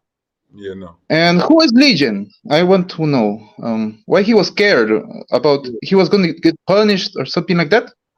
Yeah, Legion is not just one person. It's a multitude of demons in somebody. So the demons, and they are fallen demons or fallen angels, like they're rebelling against God, something like that, or not? Nah, they're not fallen angels. They're just demons. God created evil spirits and good spirits. God created Isaiah 45:7 tells you that. He created darkness, he created light. He created righteousness, he created evil. Okay, but those legions and was scared of Yahweh. If those legions receive order of God, why they were scared? If they are with God, they're receiving orders, right? Yeah, but they don't know the future like how the Most High knows the future. They don't know that the Most High is in control of everything. They don't know his divine providence, as they call it. So still there is going to come a time where these demons get destroyed. Why? Because just like we have assigned angels to us, you also assign guardian angels. You also have demons that can get assigned to you. So when the Israelites are righteous, in the kingdom of heaven, they won't have any more need for demons to hop on them. So a lot of demons will get destroyed, and even some of what you call the divine council will be destroyed as well when you read Isaiah chapter 24. That's some deep stuff. Oh, very. Thank you very much, Deacon. And last question: when an Israelite dies, it becomes God, right? But when an Edomite or another nation dies, it can become a filthy spirit. Because I have some testimonies. What? No. No, whoever dies right now at this point, they go up to the spirit world where they rest and then they get ready for regeneration. Oh, but what the witch of Endor, when she says that she saw gods with the graves going to heaven, why she says she saw gods if she's a witch? Well, Elohim. So the word for Elohim can mean demons, angels, it can mean people. So she was seeing a lot of demonic activity because even having to deal with a witch, that's not right hand activity, that's left hand activity. Okay. So if everybody dies, and just go to heaven, and they don't do nothing in earth, they don't become ghosts or filthy spirits or nothing like that. Nope, those are already And here. Those are already here in the form, or not even in the form, in the realm of the demonic realm. okay, and when Samuel appeared, it was a prophet Samuel, or it was a demon pretending to be a prophet. No, I believe that was Samuel, because you could exercise left hand wickedness.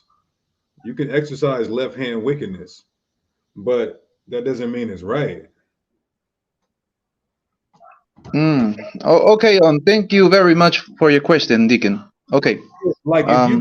if you go to a psychic, that psychic can tell you something about you that you never told anybody, because they're tapping into left hand wickedness. It doesn't mean it's right though. It's a sin, but they have access to that power through demonic entities. Wow.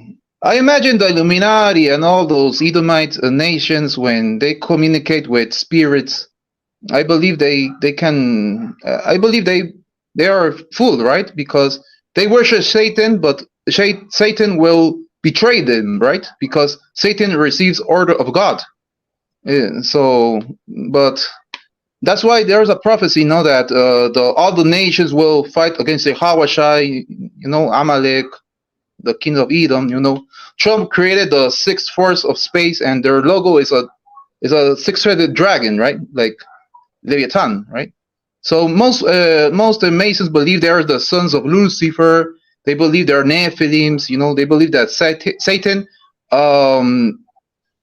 pregnant a woman, and Lucifer is his young, something like that, right? Okay, because they believe that the book of Enoch and all this, the stuff that you say that is a full hoax, and most Christians believe of this doctrine. Um, Okay, Shalom. no, I want to Thank answer you. that. I want to answer that last Oh, question. I think okay, somebody okay. I think somebody else put that in the chat. The reason why people call themselves Luciferians, I want to just make this clear.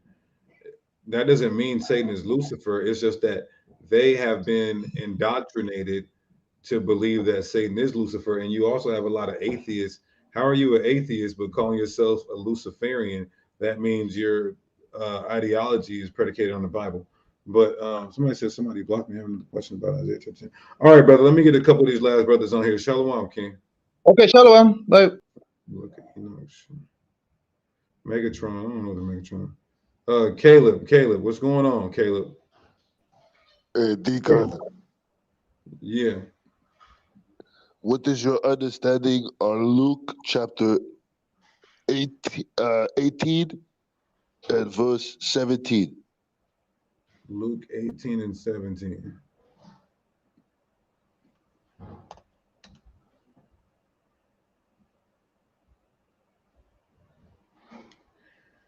Verily I say unto you, whosoever shall not receive the kingdom of God as a little child is no wise enter therein. So basically, you have to come back as a little child in humility. You have to unlearn to relearn. That's the same thing he said in Matthew 18, that you have to come back as a little child. So that's what it's talking So about. if you don't, if you decide not to come as a little child, you cannot enter into the kingdom if you decide not to. Yeah, you won't be the one of the ones that enter into the kingdom. Correct. Okay, so if I decide not to follow Yahweh Shai in this life, will I be in the kingdom? Yes, you just won't enter the kingdom. You have to suffer an incredible, detrimental, horrific fate. Shalom, So Ronan.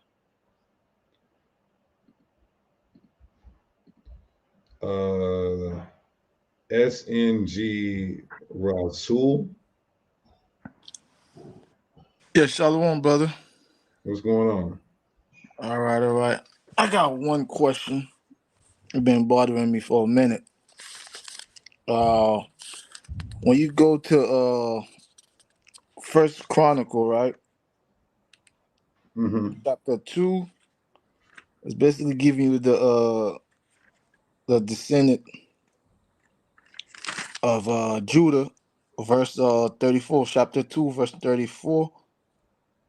It said, Now Sheshan had no son, but daughters, and Sheshan had a servant, an Egyptian, whose name was Jah. And Sheshan gave his daughter to Jah, his servant, to wife, and she bare him a tie. And the tie begat Nathan, and Nathan begat Zabad. Basically, the Egyptian bore the servant's son, but the son, I'm confused. They described him as Israelite, but he Where was does an it Egyptian. Where does it say he's an Israelite? Yeah, but when you read down, his descendant are Israelite. Where does it say they're Israelites? Hold on. Beget Nathan, Nathan beget Zabad, Zabad beget Alpha, Alpha beget Obed, Obed beget Jehu, Jehu the king of Israel. Where does it say that at?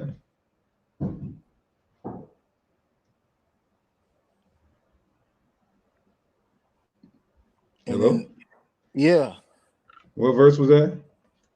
verse 30, 38. Okay.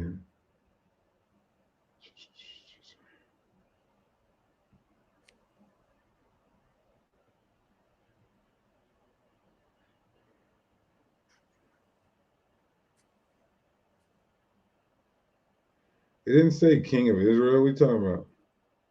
So which Jehu is talking about? It's not talking about, sir. Why would you automatically say this is Jehu, the king of Israel? Because they have the same names? If those not Israelite, but why would they giving us a descendant of an Egyptian? Is Ruth an Israelite? Yeah, but this is a whole lineage though.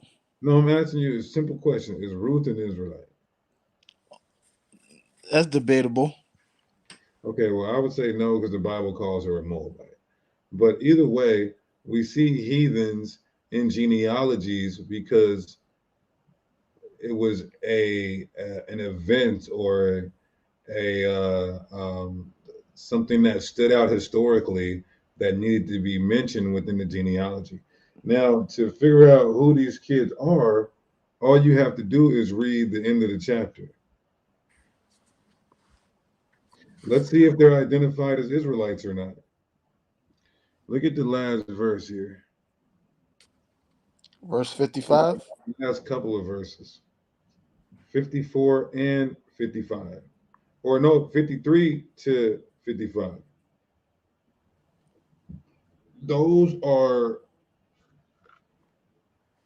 Hamites, sir. Did I share my screen?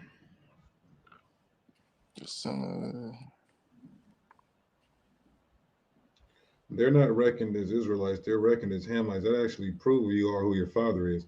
Because when it's done mentioning all these people, it says they're from the house of Rechab. These are Kenites, Succothites. These are all, why are they doing that? These are all Hamites. So when Okay. people try to say, oh, the mother can carry the seed, or Gentiles can become Israelites, and they go to Shishan, well, when the Bible's done giving all his descendants, it reckons them as Hamites. That should get your wheel turning. You're right. You're right. All praises. Anything else? Um, you say Isaiah 24 is talking about you said the demon when the Israelite get the new body, they will be destroyed. No, that's talking about the divine council. But when you read, there's scriptures that talk about how Israelites got demons on them. 7 demons come back with that one demon. And the kingdom will all be righteous. So them demons won't have any employment. They'll be destroyed. But in Isaiah 24, it talks about destroying the divine council. What the divine council is, there are certain high level entities that the Most High has placed to be gods over the other nations.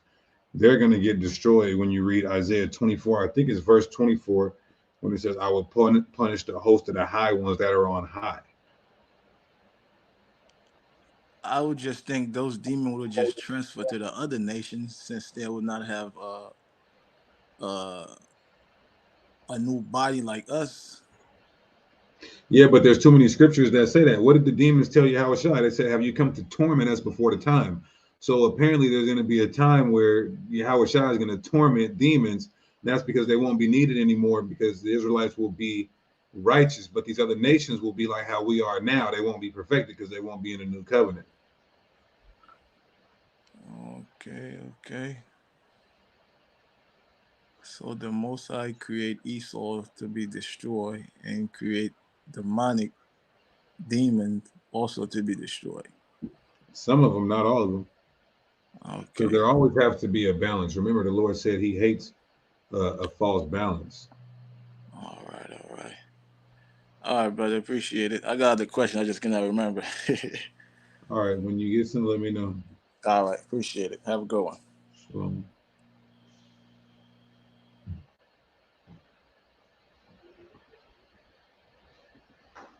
Bro Josiah. Yo, Deacon, what's up, man? Hey. Truth Vato. What's up, Deacon? Can you hear me? I hear you. Hold on one second. Hey, Ronan.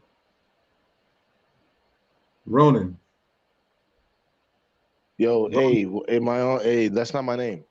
Ronan, can you do me a favor? Let me ask, yeah, what's up, brother? Thank you. I appreciate you. You're no longer allowed on this channel. Can you respect that? Yeah. Thank you, because you're just distracting from the edification. So go make your channel and teach the Bible, and I hope it works out for you. Shalom, brother. All right, Truth Vato, what's going on? What's up, Deacon? Thanks for having me on. I think the topic was on is Satan Lucifer, right? Yeah, it's Satan Lucifer. Right. Okay. In my opinion, I would say yes, but also,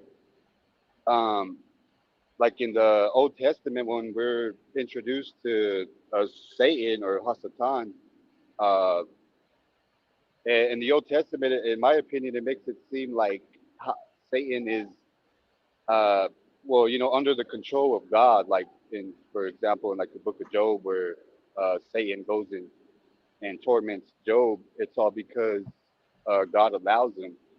But in the New Testament, it's like a whole different thing. I think, like where it's kind of like a duality, like a dualism, where Satan is not necessarily. I mean, God does control Satan, but Satan is kind of like rebellious and working against God and all that, and it turns into this whole thing where Satan is against God and all that.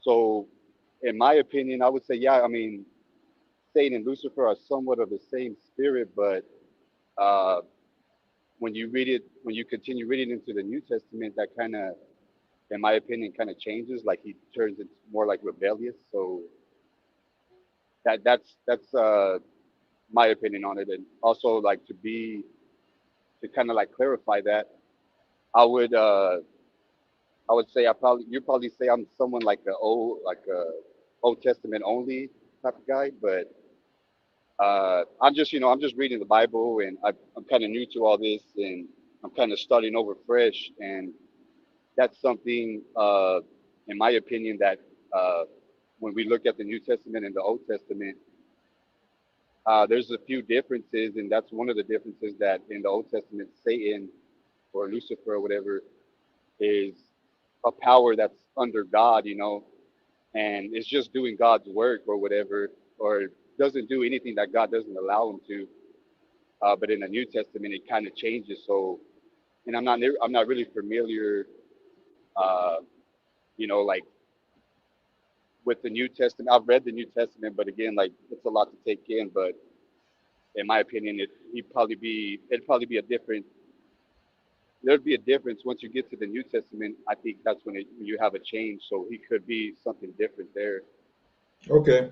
So Isaiah 14 and 12. Right, right. How are you falling from heaven, oh Lucifer? So you believe that Satan fell from heaven?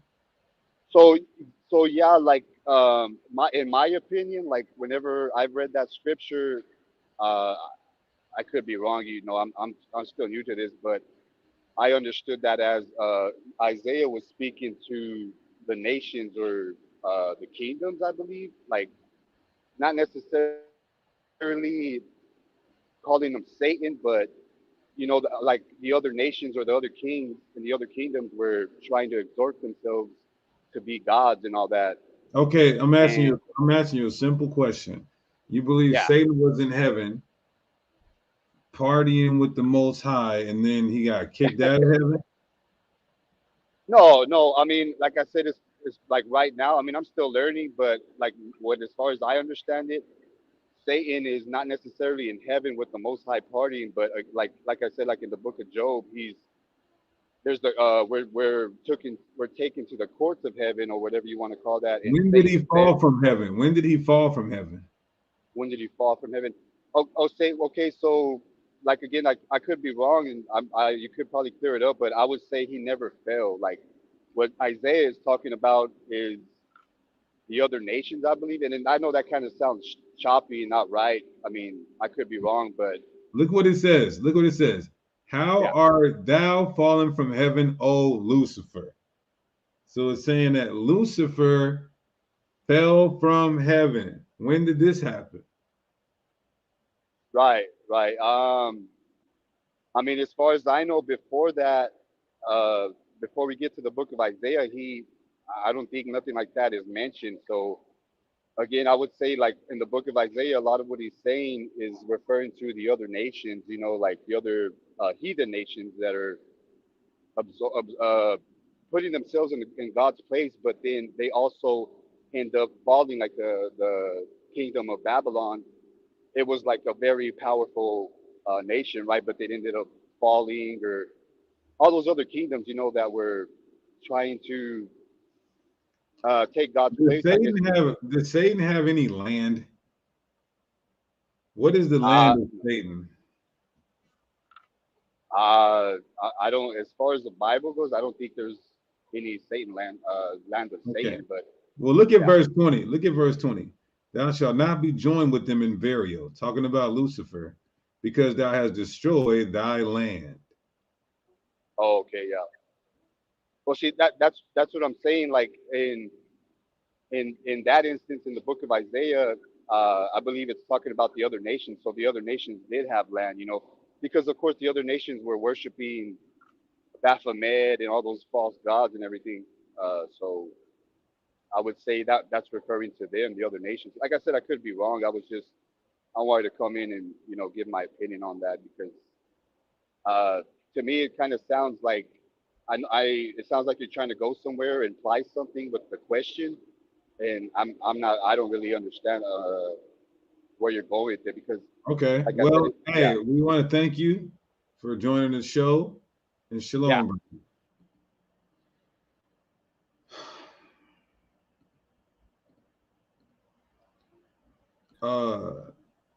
Tame the lion. I said that AI robots would be the image of the beast. Shalom. Shalom, brother.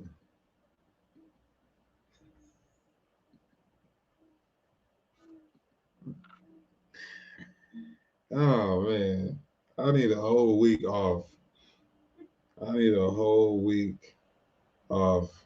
I know what it is though. The demons are mad at me because I go so vigorously and stridently with the propensity of the ancient prophets, nonstop grounding and pounding demonic activity. They want me to stop, but I gotta be like P Diddy. Can't stop, won't stop. Um, Lord in Christ. This was one for the books. I'm gonna go over just a few more things in 14, and we're gonna close it out.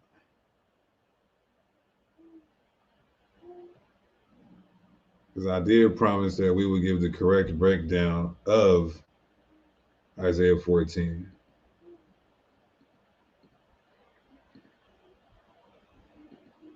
So let me just skim through this real quick because I promised. But as you can see, this whole thing is not adding up to Lucifer being Satan. In verse 16, it says, this Lucifer is a man. We already dealt with the word Lucifer. If you're just now coming in, that was probably the most powerful point. Rewind it if you missed it. Verse 17, that made the world a wilderness and destroyed the cities thereof. First off, the Bible says the Most High is the one that destroys the cities. That openeth not the house of the prisoners. That means we will be in captivity. All the kings of the nation, even all of them, lie in glory, every one in his own house. But thou art cast out of thy grave like an abominable branch. This is deep. I'm going to come back here and unpack this. We're just proving right now this is not the spiritual demon Satan. So this entity is going to be in the grave. Satan's not going to be in the grave. And there's a ram that then are slain through with the sword. This person is going to be destroyed with a weapon that go down to the stones of the pit as a carcass trodden underfoot, decaying. Now look at this, verse 20. Thou shalt not. This is still talking about Lucifer. So if you think this is Satan, we're just inserting that ideology in there and telling you how it don't make no sense. Thou shalt not be joined with them in burial. This person's getting buried, or whoever this is getting buried, because thou hast destroyed thy land. Where's the land of Satan for him to destroy it? And slain thy people. Who are the people of Satan that he destroyed? The seed of evildoers shall never be remembered. Now watch this, y'all. Prepare slaughter for his children. The his right here is whoever Lucifer is, whoever the morning star is. Who is his children? Prepare slaughter for Satan's children, for the iniquity of their fathers? That don't even sound right. That they do not rise nor possess the land nor fill the face of the world with cities. I think this has been thoroughly debunked, even if we had to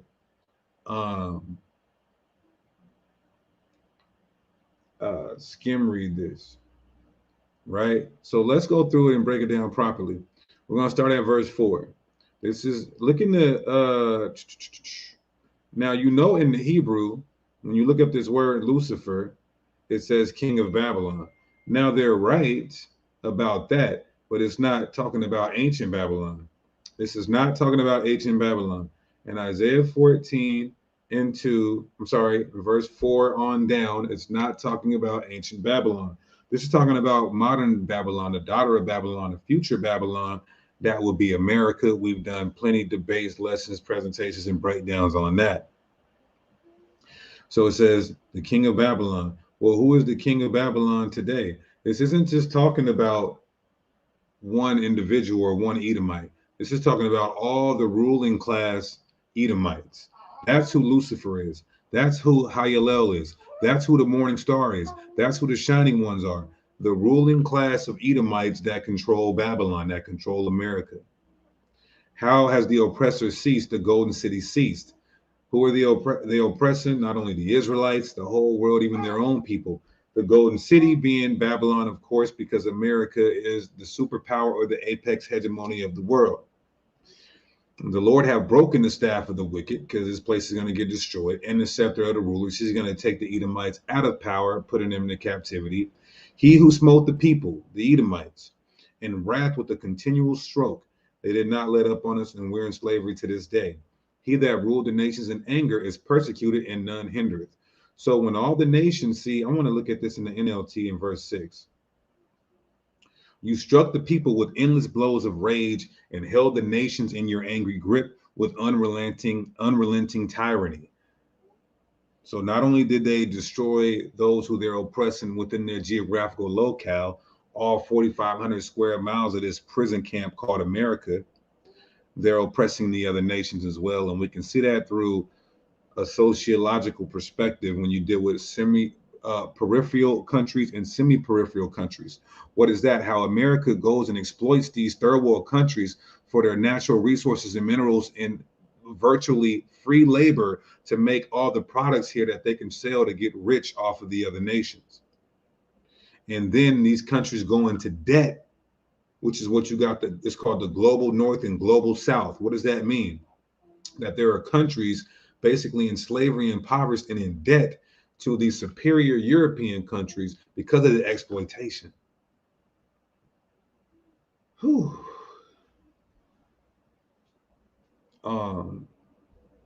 But watch this, verse 7. But finally, the earth is at rest and quiet. Now it can sing again. So these other nations are going to be happy when the Most High takes the Edomites out of power, because these are the most wicked people on the earth, the Caucasians. So the whole earth is quiet. There is no more war at this time. This is future prophecy. This has not happened. This is how we can rule out that this was talking about Nebuchadnezzar and ancient Babylon. Because after Nebuchadnezzar got taken down, the earth wasn't at rest. The Persians were still at war, and they had to go to war with the Greeks, and then the Greeks had to go to war with the Romans. The Romans had to go to war with the barbarians, and it's been war ever since. Verse 8. Even the trees of the forest. Now this has duality, meaning it means two things. The actual trees, because the white man is the one that's killing the forest, but also trees represent nations. So look what these trees are saying. The cypress tree and the cedars of Lebanon sing out this joyous song. Since you have been cut down, no one will come now to cut us down. Talking about the actual forest and the people. When the white man is taken out of power, when Babylon is destroyed and it's Christ's kingdom, there will be no war. It says nation will not lift up sword against nation. Verse 9. In the place of the dead, there's excitement over your arrival. So yes, the Edomites are going to be totally destroyed, and it's literally and figuratively. The spirits of the world leaders and mighty kings long dead stand up to see you. It just means they're going to the grave, the spirit world. They're going to die what we call the death. With one voice, they all cry out, now you are as weak as we are. So these other nations see America is going to be destroyed. And even in the kingdom of heaven, when they're in slavery, just like the other nations will be in captivity, they're going to be like, you guys have become weak. Even right now, these other nations are like, America has become weak as some of the other third world countries. Everybody's dropping the dollar. Everybody's threatening to shoot missiles on her and turn against her. Your might and power were buried with you. The sound of the harp in your palaces has ceased. What does that mean? When you read Revelation, it talks about how desert-like creatures will be occupying the palaces of Babylon. Now maggots are your sheet and worms your blanket. How are you falling from heaven, O shining star? So yes, just like I mentioned Lamentations chapter 2, verse 1, how the Israelites fell from heaven to earth. Meaning we came from superior rulership to inferior oppression. Son of the morning, you have been thrown down to earth, you who destroyed the nations of the world. For you said yourself, I will ascend to heaven and set my throne above the stars of God, taking our identity, having us in slavery, white supremacy. That's all ascending above the throne, ascending to heaven, above the throne, above God's stars. I will preside in the mountains of God far away in the north. I will climb to the highest heights of heaven and be like the Most High. And this is saying the same thing in 2 Thessalonians when it's talking about Esau. Sitting in the temple as he's God, painting himself as the Messiah, the Most High, the angels, and the people of God, period. Verse 15. Instead, you will be brought down to the place of the dead, down to its lowest depths. Everyone there will stare at you and ask, can this be the one who shook the earth and made the kingdoms of the world to tremble? Now, this isn't talking about a place called hell or purgatory. This is all metaphorically speaking that this place is going to be in a dead state, along with the elites of this place. Is this the one who destroyed the world and made it into a wasteland? That's what Esau did. That's what America did, especially being the ones that are going to institute or implement this third world war. Is this the king? The NLT has it the king who demolished the world's greatest cities and had no mercy on his prisoners? It's funny that the Bible would say this because America holds 25% of the world's prisoners. Verse 18, the kings of the nations lie in stately and glory, each in his own tomb, but you will be thrown out of your grave like a worthless branch. Meaning what? The death and destruction that Esau is going to see is nothing like any other race of people or kings or elite people or rulers of the world since the genesis of human civilization. Verse 19, but you will be thrown out of your grave like a worthless branch, extermination, like corpse trampled underfoot. You will be dumped into a mass grave, extermination, Obadiah 1 and 18. With those killed in battle, you will descend to the pit. You will not be given a proper burial, for you have destroyed your nation. Damn, they don't even care about America. I've always said that. They're harmful to their own people. And slaughter your own people. The descendants of such an evil person will never again receive honor. They got chemtrails here in their own land, poison their own food, water, and GMOs. Look at this. Kill this man's children. Let them die because of their father's sins. They must not rise and conquer the earth, filling the world with cities, extermination, and the sons of the slave masters have to pay for what their forefathers did. So with that being said, let me see what's going on over here with the main channel.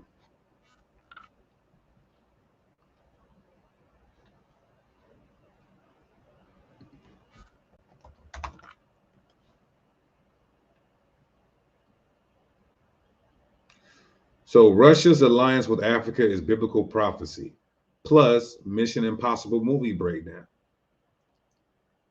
What are we doing? Feeding the sheep. What is the testimony of Yahweh Shai?